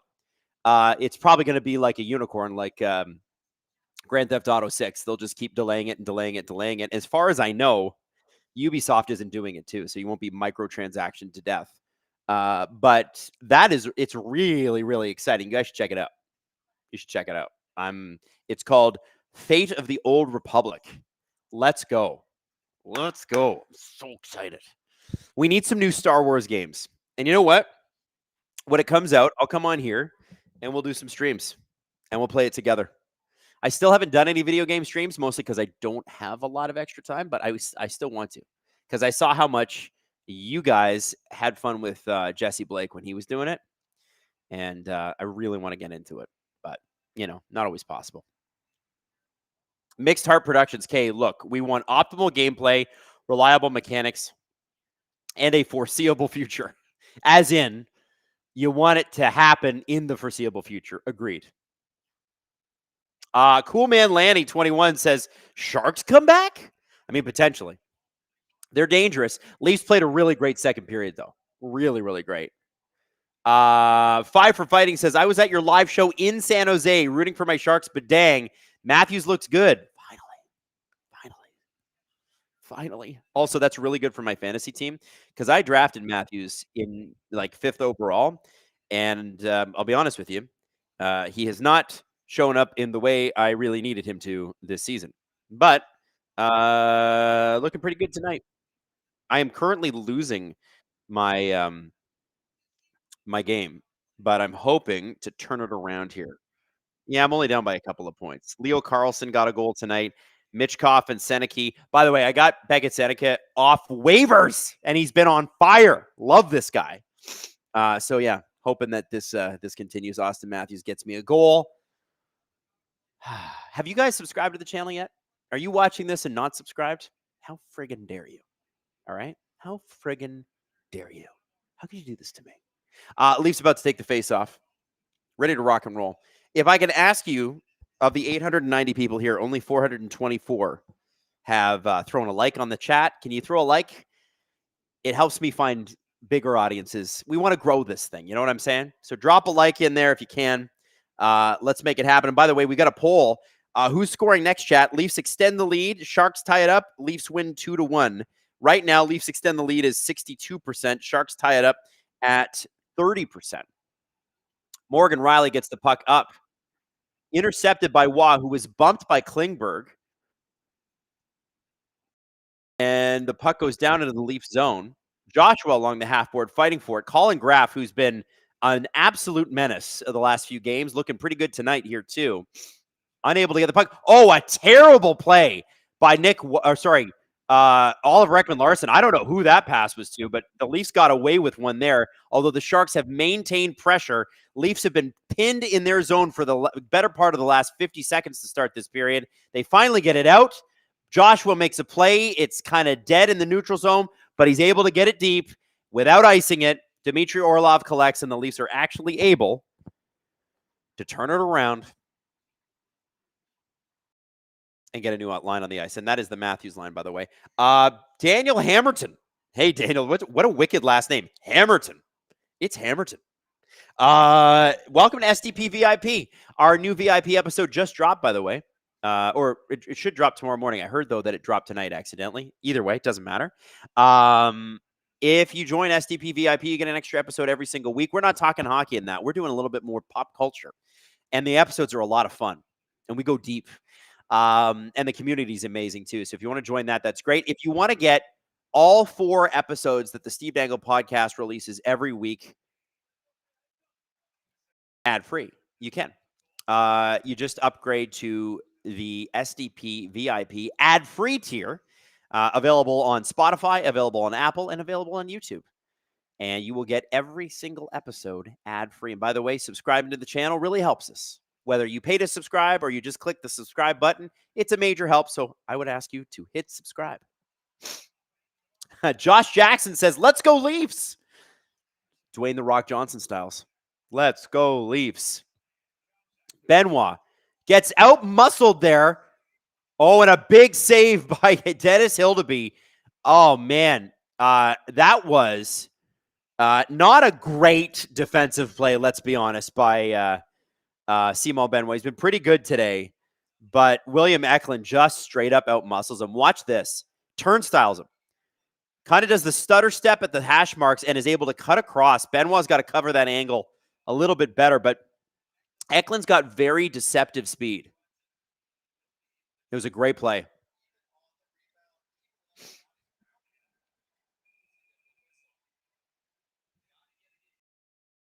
Yeah. Sharks have come out with a little bit of energy, and they had a little bit of energy when Dmitry Orlov finally solved Dennis Hildeby midway through the second period. Leafs had been dominating the second period up to that point. And there's an icing call on the San Jose Sharks. Leafs are going to get an offensive zone face-off. Let's go. I'm trying to hold it together and be as clear as possible for the last 17 minutes and 15 seconds of this period. Been up since 4 a.m.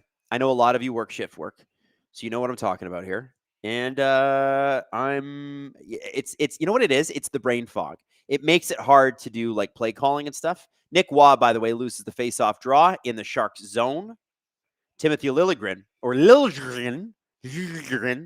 for the San Jose Sharks. Former Leaf, first-round pick. Gets the puck out. Leafs get the puck in. San Jose gets the puck back out. It goes off Ryan Reaves going into the corner against Morgan Riley. Oh, boy. Godet just got leveled, and OEL is down too. I think OEL is still on the ice. Leafs need a whistle. No, he's able to get off. No, he's asking for a whistle. I think he might have. Oh, no. That looks like a knee. Oh, no. Oh, shit. Please, please, please don't blow out your knee. So Godet and Ekman Larson are in the corner together here. Godet falls. Ekman Larson has and he falls weird on his left knee. Oh, shit. I hope that's a sprain, guys. I hope that's not a tear. He just it's just it was just a funny play. And Godet fell hard as well. Oh, no. Oh. Carlo and Tanev are already out. I hope Ekman Larson's okay. He's been phenomenal for the Leafs this year. Boy. Oh, and Dakota Mermis is out too. They just can't seem to get any luck. The injury bug is biting and biting hard. Riley and Ekman Larson had been playing so well together as well. Oh, shit. Oh, well, that's Henry Thrun's music. I do hope the Leafs do something about, they're going to have to, it's got to have to be next man up, right? They're going to run 5 defense the rest of this game, very likely. And, is it time for William Villeneuve to come back? We still don't have a timeline on Brandon Carlo. We know that Chris Tanev might need surgery. Like, sometimes you just got to deal with what you got. And the Leafs are going to have to do that.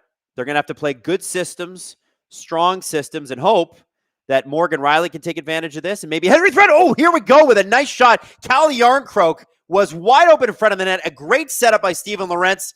And that puck just does not get by Alex Nedeljkovic, who's had a very, very good game for the Sharks. Leafs have been on him, created some great opportunities both on 5-on-5 and the power play. And Nedeljkovic is looking like the guy that Carolina had. That was 2 teams ago for him. Fourth line is looking good for the Leafs tonight. Listen, I hate to make too much of a fourth line, but it's always been a problem in the Matthews era for the Leafs. This is the best fourth line I can remember them having. It's nice. You can rely on them. They're not like a problem when they're out there.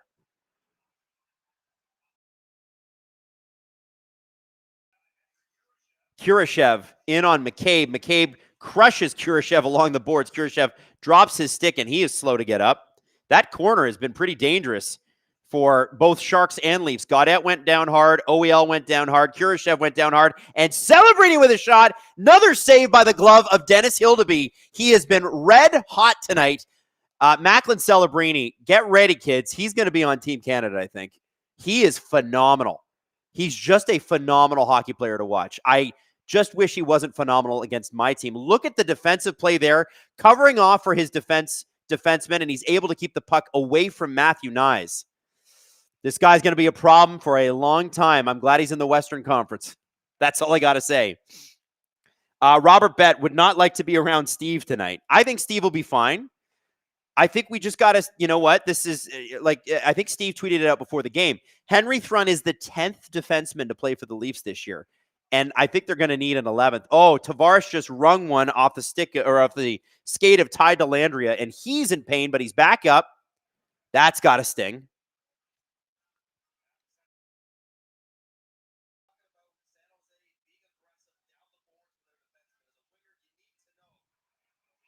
So, yeah, look at Celebrini there. Just creating opportunities. Celebrini kind of creates that opportunity there, too, because he's able to dig the puck out, get possession, and then, create his own opportunity. I don't know, man. I got a bit of a man crush on Macklin Celebrini. I'm not going to lie. It must be obvious at this point. Skinner. Oh, Sharks just barely onside. A shot by Dellandrea. Looks like he's okay. Hildeby stands tall. Watch out for Jeff Skinner in front of that net. Eklund, who is solid along the boards tonight. Puck to Liljegren, and that's intercepted by the Leafs. They're going to get a 2-on-1 here. Tavares and Cowan. Cowan, go across! Shot and a save by... Oh, my goodness. Here we go. Another shot. Oh, no. Great save by Nedeljkovic. Great move by Cowan. Benoit with a shot. It's hit by, I believe, the stick of Eklund and snaps. And the Leafs have a... Jeff Skinner racing the Leafs for the icing there. Got mad at Benoit, tried to shove him. I'm going to shove you. I'm Jeff Skinner. I don't think Jeff Skinner's going to do much to Simo Benoit. Just a hunch. Rennie says, well, with that, Michelli or with that just happened, Michelli or Wool. I'm not sure what you're asking there, but my assumption is Michelli going to be in? Michelli's not injured, guys. I don't think Michelli's I just don't think he's going to play again. I think that they're going to try to find him a new home because I don't think he's a Berube guy. And I think the Leafs are going to get a penalty here. And I think it's going to be on Dakota Joshua because he's currently losing his mind. And he is pissed about the call. Let's see the replay because Joshua is vehement that this is not a penalty. And and you know what? You hate an offensive zone penalty. You hate it. Let's see what happens. So Joshua, Skinner, yeah, I think I can see why they called that. I don't know if Skinner dove there or not. He was soft on his skates, for sure. Francois Labelle, Owen Beck, first NHL goal with the Habs, and they're leading 4-0. Looks good for Fowler, Dryden, Waugh, Price, all went against Pittsburgh in their NHL debuts. I kind of like that Fowler starting against the Penguins, too. I think that's pretty neat. Now, in all fairness to Ken Dryden and Patrick Waugh, the Pittsburgh Penguins in the 1970s were horror awful. The Pittsburgh Penguins in the 1980s, even with Mario Lemieux, were horror awful. I don't think if I'm going to look up Mario Lemieux's stats. Mario Lemieux in this day and age, the criticism that would have been leveled at him would have been insane. So the Penguins drafted him in 1984, right? He got 100 points in his first season, 141 in his second season, 107 in his third season, and 168 in his fourth season.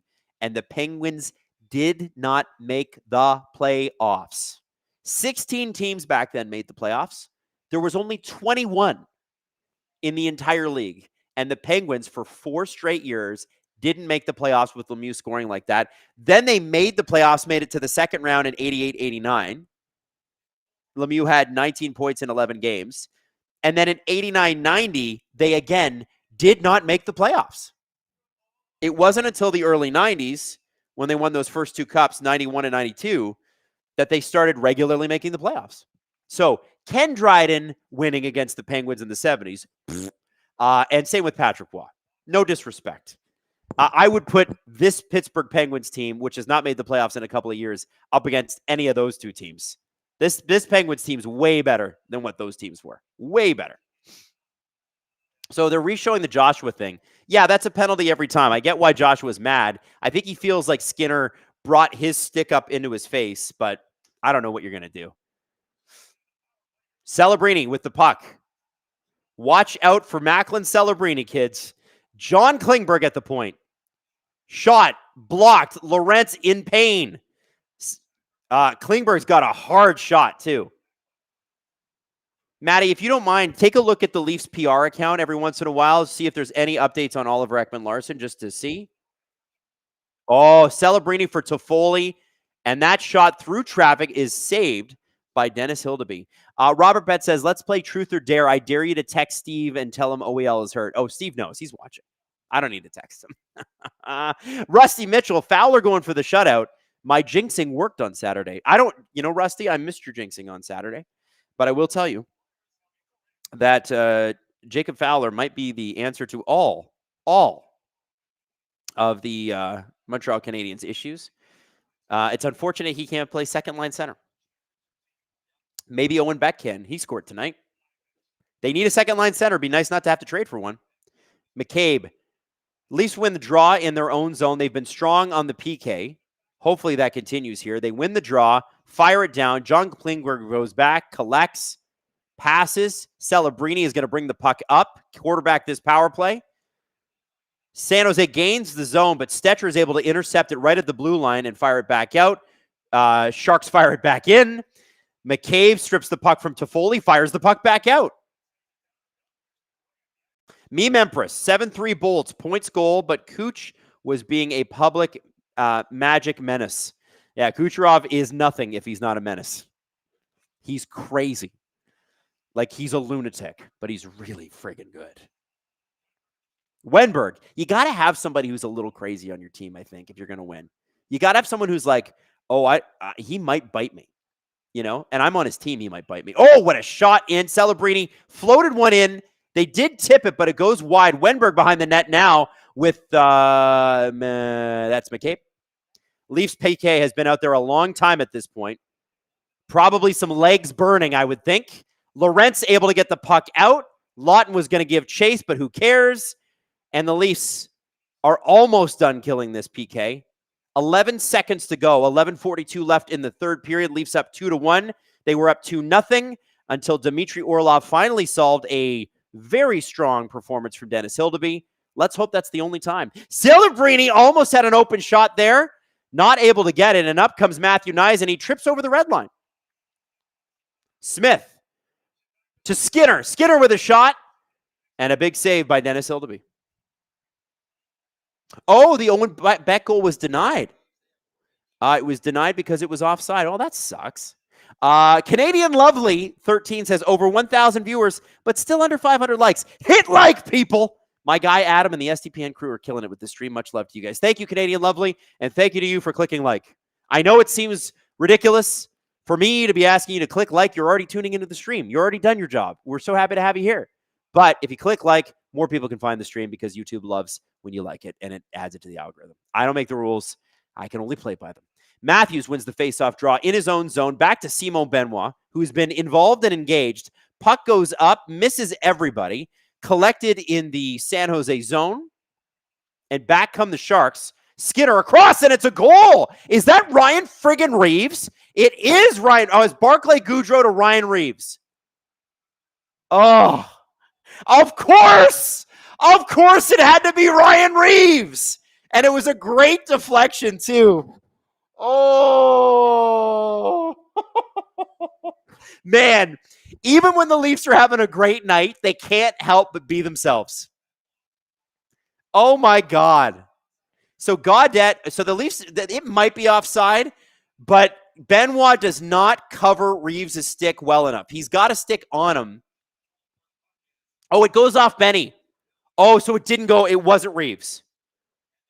So it might be, if it does count, if it's not offside, it goes off of Benny's skate and in. Oh, that sucks. I thought it was Reaves.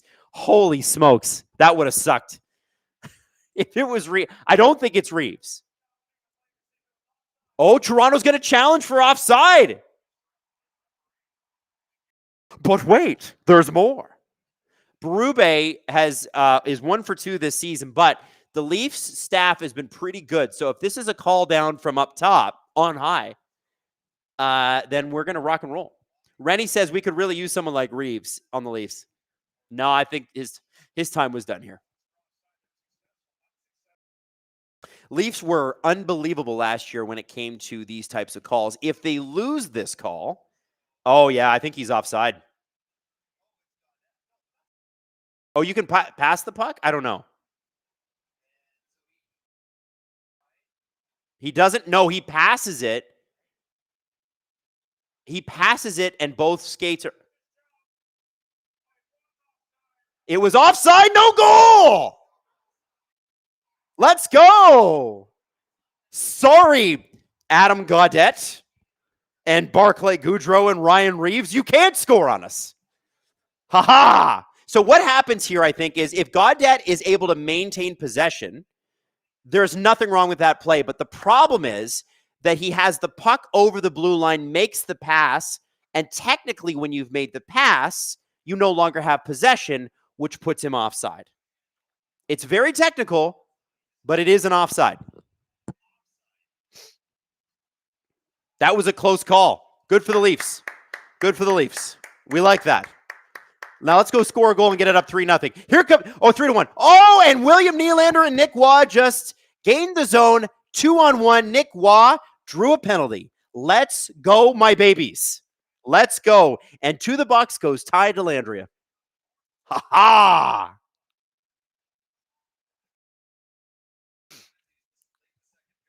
And out come the big boys for the Toronto Maple Leafs. Morgan Rielly, William Nylander, Austin Matthews, Matthew Nyes, and John Tavares, who has been winning a lot of clean faceoffs tonight. He's going up against some pretty serious competition, young competition. And you know, the thing about old heads and young guys is the old heads tend to be able to win the faceoffs more often. Wenberg's, though, pretty strong in the faceoff dot. We'll see where this goes. Tavares does win it, but only barely. Rielly, down low to Nylander. Matthews on the half boards. Down low to Nylander, nobody on him. He's behind the net. In Gretzky's office, over to Matthews. On the low side, gives it back to Nylander, who is out by the hash marks. Nylander. Along the side wall to Matthews. Leafs being held to the outside by the San Jose power play.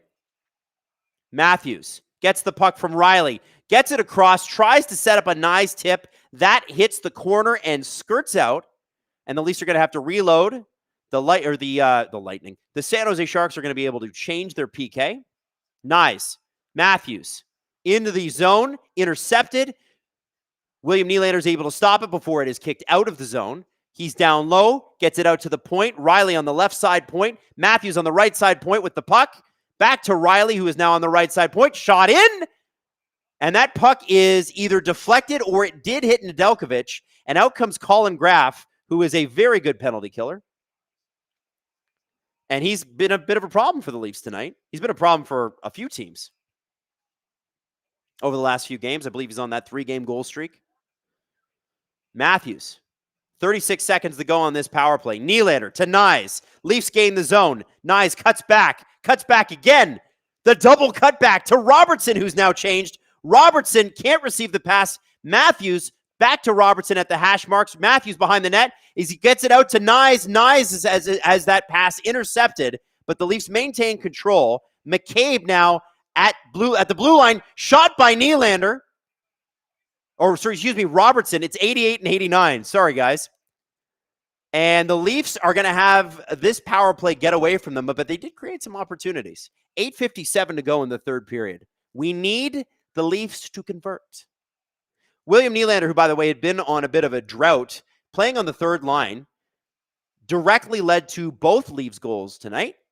First one, Dakota Joshua, on a nice little tip-in off a Jake McCabe shot. That pass that found him wide open from William Nylander. And then, of course, we had the Austin Matthews power play goal later on in the game. Oh, here comes Loretz. Oh, man, Loretz using his body out front. The power play goal was awesome. Nylander just found Austin Matthews through a seam. Right through Mario Ferraro's skates. Matthews was at the side of the net. It was a no-brainer. Easy goal. Nedeljkovic just didn't have a shot. Klingberg. And back out to center ice. Shots 27-25 in the Leafs' favor. Sharks have come on strong in the last period and a half. They did get a goal back after the Leafs went up 2-0. We thought that they had tied the game. And we thought that it might have been Ryan Reaves who scored. And I was like, dude, you got to be kidding me. Friggin' Ryan Reaves? Are you kidding me? Come on. He's got 2 goals this year. You're going to let him have 3? But it actually went in off of Simo Benoit. And then it was called back for offside. And it was a very clear offside. It was a good challenge by the Leafs. And now we find ourselves with about 8 minutes to go. Death Eater 2771. We got to be cooked with top 3 defense out right now. Yeah, so Carlo is out. Tanev is out. That's not news. Part of this game, unfortunately, is Gaudette and Oliver Ekman-Larsson sort of got tied up behind the Leafs net and into the corner. Gaudette fell weird, and it just led to OEL kind of falling weird, and he immediately grabbed the right side of his knee, and he was down on all fours, and they kind of had to glide him off the ice. And Like, I'm hoping it's something like a knee sprain. That, like, I'm begging for that to be a knee sprain. Because, if he's out 3 or 4 weeks on that, we can live through that. If he snapped an ACL or something like that, or a PCL, shit. That's all I can say. And by the way, Jason says, hey, Leafs power play, at least getting some chances. They can build off that. They got a goal tonight on the power play. And what's good about that, I mean, other than scoring a goal on the power play, is hilariously, the Leafs over the last 12 games have the worst power play in the NHL. Getting opportunities, as Jason said perfectly, is the first way that you kind of correct that. Listen, say what you want about the Toronto Maple Leafs, dunk away, believe me. But this team is too talented to have a power play that's anywhere outside of the top 10 in the league. They should be, in my mind, at least top 5 to top 7. And I gotta say, last year, it took them till about mid-December to get going on the power play. It was really bad early on. I have questions for Mark Savard as to why that's happening again this season. Yes, I know you're missing Mitch Marner, but you had all summer to prepare for that, and there are other talented players on this team. They seem to be tinkering with it. It's positive that they got a goal on it. Fingers crossed. It's just Julia said Stamkos got a hattie tonight. Well, good for him. Maybe that'll help his trade value. I think he's got to get out of Nashville. I just don't I think there's juice in that tank. I just think that Nashville's a terrible fit for the type of play. And I was really like, shit, man. Like, he might be great for them. But that 23-24 team that, surprised everybody, went on that 15-game point streak after the U2 concert. Their defense was strong. So it was really smothering. And you think, okay, all you need to do is add some scoring. And I thought that they had with Marchessault and Stamkos, but it just hasn't worked that way. Nice play by John Tavares, a little spinorama backhand. Nedeljkovic is able to get a toe on it. And here come the Sharks. Eklund with Skinner. Nobody out front. Oh, that was Goudreau. What am I saying? Not Skinner. 53-23. Is that dyslexia, or can I just not see anymore? Who knows? 6:43 left in the third period. A very, very entertaining game tonight. Domi loses the puck in the offensive zone along the boards. He's able to regain. He's then makes a play to Muka Medulin, unfortunately. Hildeby handling the puck. It didn't go so well early in the game, but he's got to practice. You know what? Better to practice it now than when you're in the playoffs. That's one of the things Joseph Wall had to work on this summer. He's been much better at it when he's played this season. He's obviously out, hopefully back within the week. They did say that Matthews with the steal, leaves it for Domi. Matthew Nye should have shot that puck. Austin Matthews with a titanic effort to steal that puck, got it to Nyes, and Nyes, you got to be a little more selfish. Far be it from me to tell Matthew Nyes how to play hockey, but from this vantage point, when you're 2 feet away from the goalie, shoot! Ah! Come on! Robert says, liking Willie on the third line, do you think they keep it there for a couple of games? At least we know it works. I think when McMahon's back, I think you put Willie back with Tavares. But, I mean, you don't have to. I just think I think McMahon, Joshua, and Waugh were already getting you results, right? They were scoring. Joshua's had some goals. Waugh's had some goals. McMahon's had some goals. And I think you put Willie back with Tavares and Easton Cowan, because that line was working too. I mean, a little bit of a slow last couple of games, but that's going to happen. It's an old adage, but 82 games is so many games. You're going to have cold streaks. It's going to happen.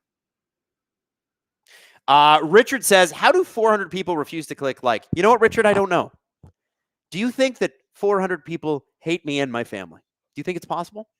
And they're all here on the stream tonight? Is that what it is? Can we get some likes in the chat? Can we? Tyson says Matthews is so good defensively. He is. It's nice to see him score too. We kind of need both.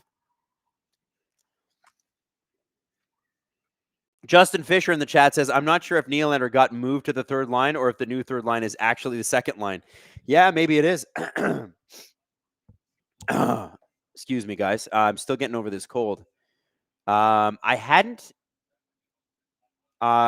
liked this because the chat window was in the way, and you're all so lovely. Well, that's nice. Thank you. Jeff says Robertson is going to be in and out of the lineup with Yarncroke. Yeah, I agree. I actually really like Robertson on that fourth line because I think Lawrence and Lawton do a lot of really good things in the offensive zone. And, you know, when Lawton scored the other day, that was all Nick Robertson against the Panthers. He pushed Gus Forsling off the puck and said, no, mine. Gave it to Lawrence. Lawrence shot it. Lawton got the rebound. It's beautiful. Francois Lebel, Zach Hyman just scored. There you go. Warrior Womp would love to see Nick Waugh on the top line with Nyes and Matthews. I could kind of see what you're doing there, but I think Matthews needs a disher. And Domi can't play center in the NHL. He's a great winger for what he's paid for. He's a disher. Domi is a passer. Matthews needs somebody to get him the puck. Part of the reason Matthews wasn't scoring at the beginning of the season is A, he was getting a bunch of defensive zone faceoffs because they had injured forwards. And B, there was nobody dishing to him. And Domi was playing center lower down in the lineup, which he just can't do. The Leafs cannot do that anymore. So moving Nick Waugh from that position, I think, would be a big mistake, considering how good he's been on the third line. Leave him there. I mean, it's pretty clear the Leafs view this lineup as a lineup that needs another top six player, in a perfect world. Oh, big save there on Celebrini by Hildeby again. The question is, how do you get one? They're not exactly cheap. Oh, man, what a play. Puck goes off the glass. Oh, man, Jake McCabe got lucky there. He got real lucky there. Curtis says, go Stars. I don't know where I don't know if I don't know who Dallas is playing tonight, but good for them. Meme Empress. A snowman has been made in New Jersey. 12 goals total. Woo! That's crazy. And Stamkos has got his fourth goal. Wow. Warrior Wump says, cough. Kiefer Sherwood, cough, cough. Yeah, listen, I love Kiefer Sherwood. He fucking rocks, but he's not the answer that they need on that wing. They need a disher. Unless I hope Domi works out because that would be a lot cheaper for them. But Kiefer Sherwood is a goal scorer. You're not playing Kiefer Sherwood with Austin Matthews. Well, maybe you are, but I just think you need you need somebody with vision with Austin Matthews if you want to get the maximum out of both. And if you look at Kiefer Sherwood's stat line, he is all finished. Hildeby gets the puck to Thrun, who's had a quiet night, but you know what? I'll take it. If he'd had a noisy night, it probably would have been bad. Usually with a defenseman that's just entered the lineup from the minors, you want them to have a night where you don't even notice them because it means nothing went wrong. Celebrini gets the puck through the neutral zone. San Jose is very, very fast through the neutral zone. You can tell Warsofsky really wants them to transition quickly, and they sure do. Celebrini to Smith. Smith through the blue line. Again, another quick transition through the neutral zone. Smith's got the puck again, gets it to the forwards. Oh, Dennis Hildeby with an unbelievable save behind his back. He did not see it. He did not see it, but he reached around and got it anyway. Dennis mother effing Hildeby. Dennis the Menace. 6'7" Swedish god. Oh my God. What is this? Kurashev got robbed again. Liljegren with a shot. Kurashev was going to get that rebound, and nope. How did Hildeby do this? He is walking on water right now. Wow. Baby. That was unbelievable. What a save. What a save. Liljegren. Stetcher. Puck in the Leafs corner. Tavares is all over Dellandrea. Oh, Leafs fourth line out there. There's Colin Graff with Dellandrea and Jeff Skinner.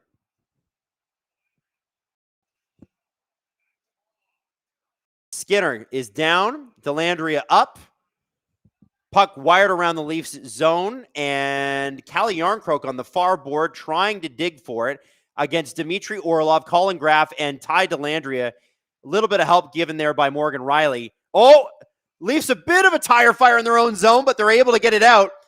Morgan Riley kicks the puck ahead to Scott Lawton, who outmuscles Timothy Liljegren there, gives him the sort of the back hit. I don't know how that's legal, by the way, because I see it happen all the time in the NHL.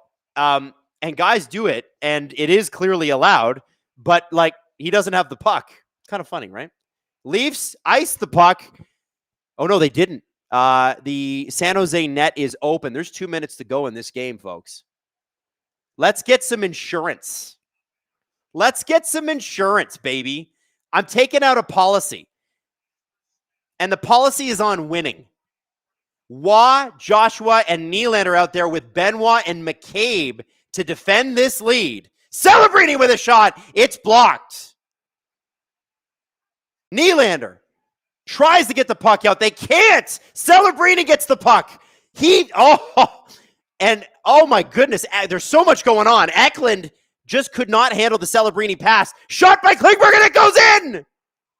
John Klingberg scores in his return to Toronto, at least in a San Jose uniform, because I'm pretty sure he played at Edmonton. I don't know why the Leafs chose to put that line out there to defend this lead, but it was the wrong choice.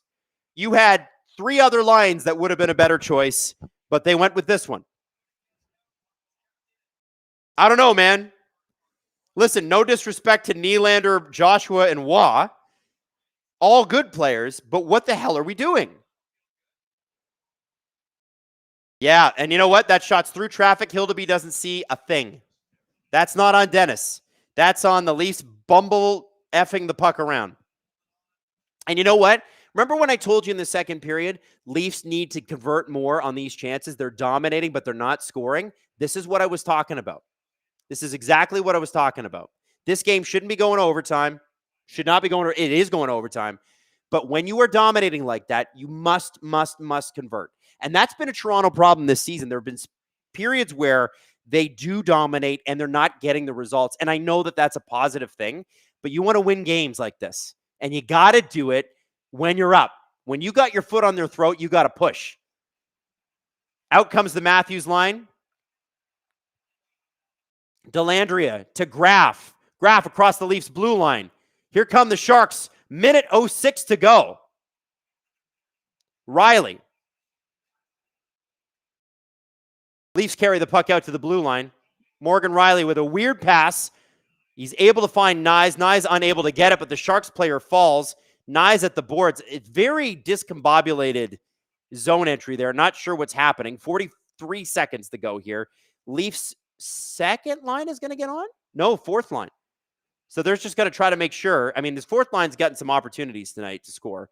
They're going to try to make sure that San Jose does not score and this game does go to overtime. Nyes misses another pass. Jeez. I know he's about to change, but my God. 22 seconds to go. McCabe down low. Puck gets out. Lorentz trying to beat Klingberg to it. Almost does. Gets possession. Tries to get it out front, and it's intercepted. Dmitry Orlov is able to grab it. Celebrini kicks it out, and we are going to overtime, kids. Now, this is how bad my cold has been. Cool Man Lanny says, comeback season, baby. Cool Man Lanny, big Sharks fan, but shows up to every one of these streams if the Sharks are playing or not. I have to get my puffer out, and I need to take a puff because I am struggling. It looks like I didn't bring my puffer upstairs. Well, that's a bit of a problem. I don't know if you can tell, but I'm wheezing a little bit. Every time I cough, sometimes, I don't know what it is, but this latest cold that I got, when I'm coughing, it just triggers my asthma. It's just the most annoying thing. But anyway. Rusty Mitchell, Penguins break up the shutout. I might be magic. You might be. All right. So we're going to get overtime. And we're going to get Macklin Celebrini in overtime. We're going to get Will Smith in overtime. We're going to get William Eklund in overtime. But the Toronto Maple Leafs have guys like Matthews, Nylander, Morgan Riley, Matthew Nyes, Max Domi. This is a game that should not be going to overtime, but it is. That happens. Let's see it happen. Let's see the Leafs veteran their way to a win here. Let's see them be the big boys in this. Let's see them, show the little guys, show the young guys what's going on, Yeah, no, I don't have the puffer in here. Checking for it. Oh, well. I'll get it after the game. I'm not dying. I'm fine. If you guys don't mind a little wheezing, here, let me see if I can do this. You hear that? A little bit of a whistle. San Jose still talking to their players. It looks like, I don't know who's going to start for them. I don't know who's going to start for the Leafs either.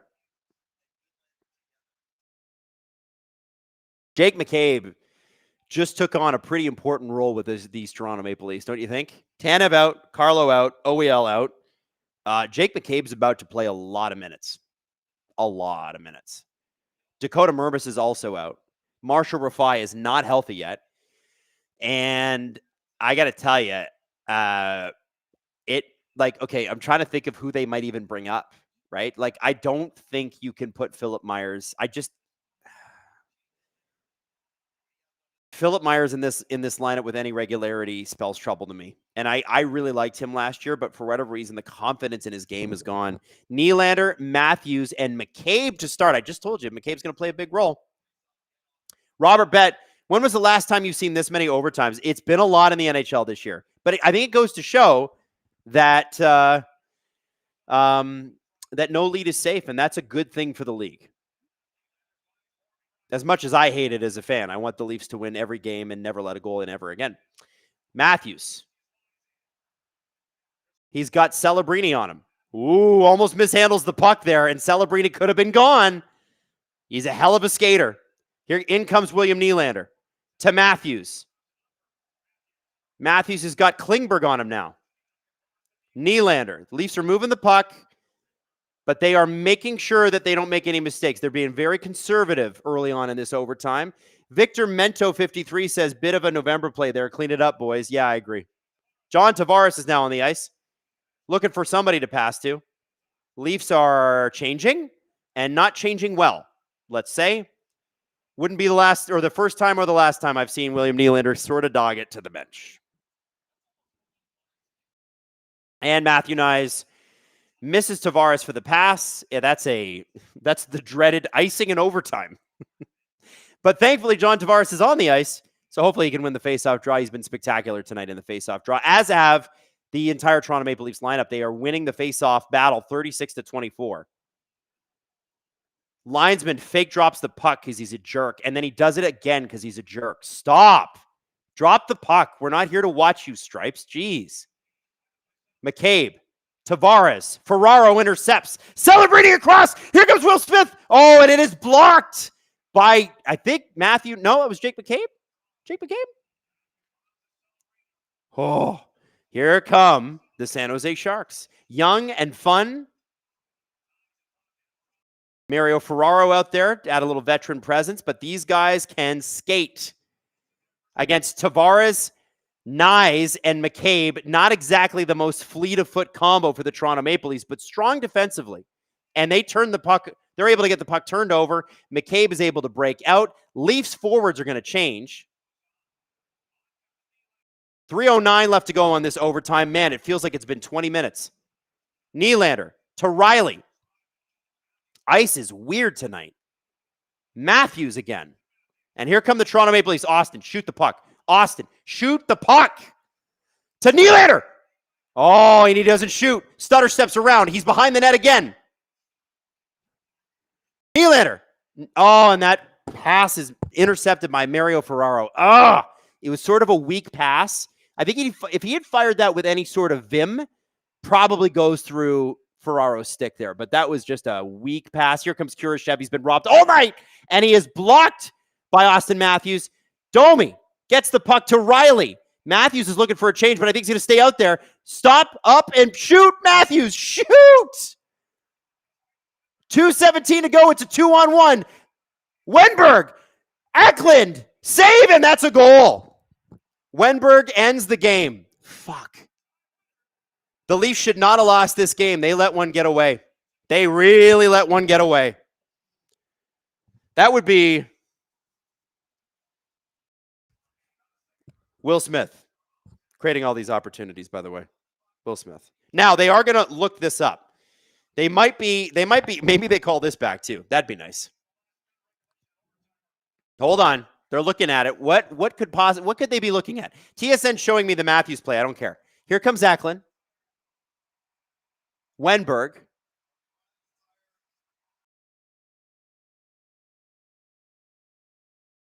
What are they looking at? Does he kick it? Does Wenberg kick it? Yeah, no, that's a goal. That's got to be a goal. What are they looking at? This is going to be a goal.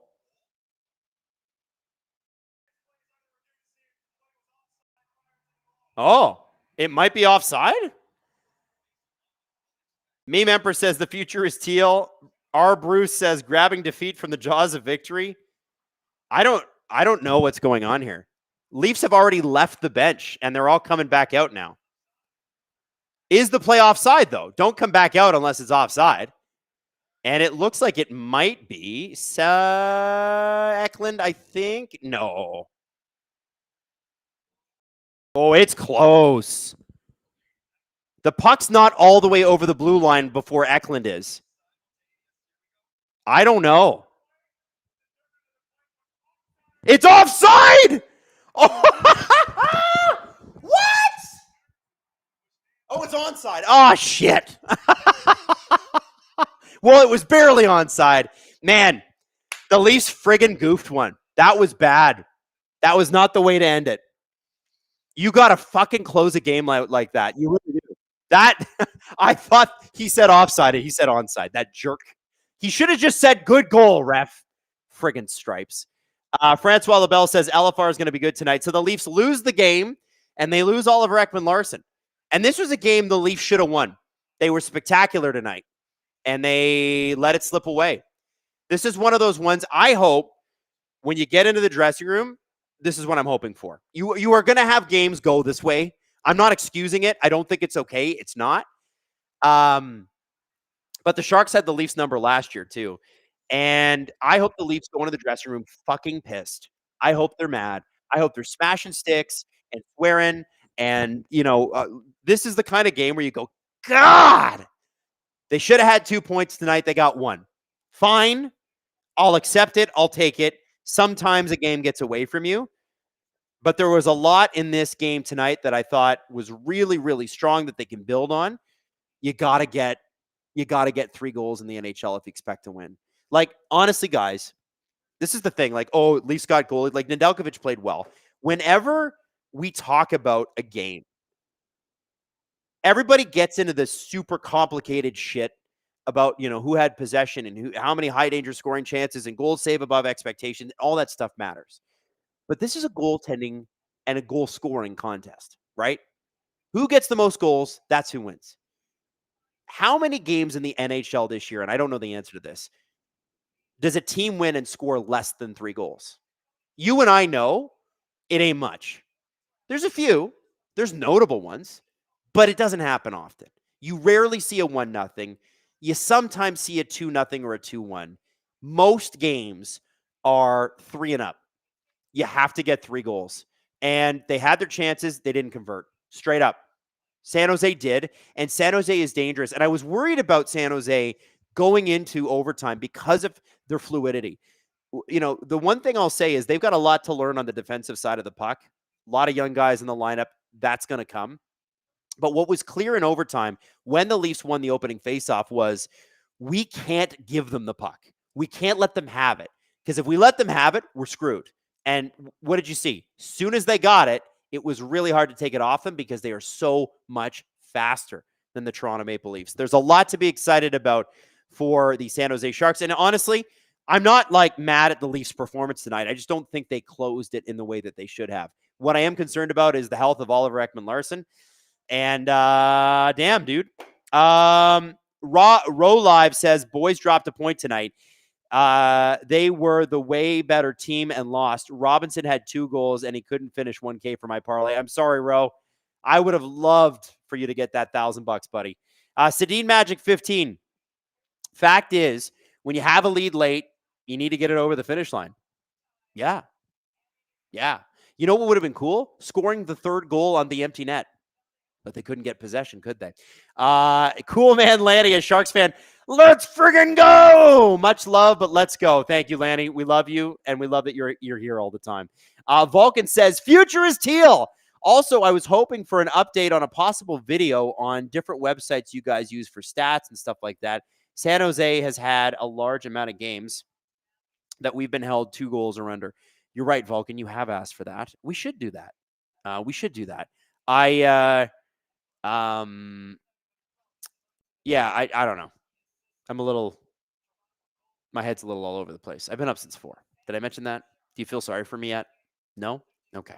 Francois Labelle, the NHL site is weird. I swear Owen Beck had a goal earlier and now he doesn't. I believe, Francois, it was called back for offside, but I don't know.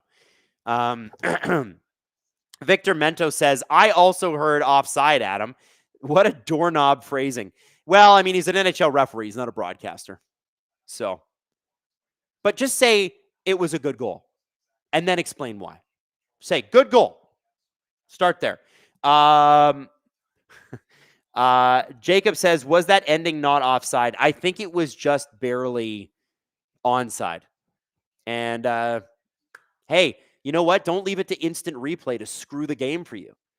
Get your shit together and win. Adam Niclario says OEL is officially out 2 to 36 weeks. Oh, by the way, I promised Sharks fans that if they won the game or it took a lead in the game that I would put on my Sharks jersey. So here it is. Hang on. My Will Smith jersey. Because a deal is a deal. And we got to start the game. We got to start it this way. There you go. You see? The future's teal. Why did the future have to be teal tonight? That's what I want to know. You know? Like, can the future be teal like next week? Maybe even Thursday night. Whenever the Sharks, well, it is Thursday night. Not Thursday night, any other night but Thursday.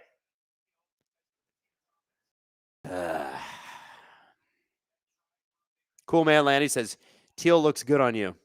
Thank you. Sharks truther Steve Dangle is going to enjoy this one. I'm looking forward to tomorrow's LFR. I think it's going to be fun. I'm curious about how the Leafs handle this OEL situation too, because you know the Leafs are terrible at giving updates. Terrible. So, are we going to get like some BS update from Berube that's like, yeah, he's alive, and we're expecting him to live? Like, I think that's what it's going to be. Meme Empress, accept your teal-colored fate, Adam. The teal will consume us all. You know what? On that one, I do believe that the San Jose Sharks are going to be a menacing problem for a long time to come. Jack of Hearts 0418 says, all this high-end talent, and we can't buy a goal in the power play or open at 3-on-3. Well, they did get a goal in the power play. They just didn't get 2 goals on the power play. The Matthews goal was on the power play. It was the 3-on-3 that was an issue. And you got to remember, guys, like, listen, as much as we want to be hard on them, and they should have won the game, remember that OEL wasn't there. So you're down to 5 guys. Henry Thrun is not playing in overtime. You're probably not playing Simon Benoit in overtime. You could play Stetcher, you could play McCabe, and you could play Riley. Those are your options. They played McCabe, they played Riley. There's no Carlo, there's no Tanev. Now there's no OEL. There's not even Dakota Mermis or Marshall Rafai. There have been 10 defensemen that have suited up for the Toronto Maple Leafs this year. 10 already. We're not even in 2026 yet. And I think it's going to be 11 real soon unless we see Philip Myers back in. It's rough, man. It's rough. Injury bug has bitten hard. Anyway, listen, I had a blast with you guys tonight. I missed this. So Leafs are playing, let me see when the Leafs are playing next. So obviously they're playing Saturday next. And that'll be with Steve Dangle. That'll be a Bally bet. SDPN live stream, and that will be so fun because it will be against the Oilers. And a Leafs-Oilers Saturday night game is going to be great. So we've got Leafs-Oilers, and then next week I've got Blackhawks with you on Tuesday and Capitals with you next Thursday. And then Steve will have the Saturday night Preds game. I think I'm going to do Stars, and I might do the Penguins game as well the following week. And then I might take a little bit of time off for Christmas, see my family. Vulcan says, I do feel bad you've been up since 4. Also, San Jose had 8 games in November where we held the opposition to 2 goals or less. That's how you win games. That's how you win games. Knight says, can we get a San Jose Sharks Jaws celebration? Sure you can. They do that at SAP Center. They've got like Jaws and they like eat Leaf fans in the crowd, or at least they did when I was there. I thought it was hilarious. Anyway, I love you all. Thanks so much for joining. Gripper Nation, you remain undefeated, even if the Leafs don't. I had a blast tonight. Big shout out to Justin Fisher, who's putting in a lot of hours these days. Big shout out to Maddie, who is downstairs here at STPN hanging out with me, producing this. And I will see you guys next Tuesday and Thursday. And I'll see you tomorrow on the Steve Dangle podcast.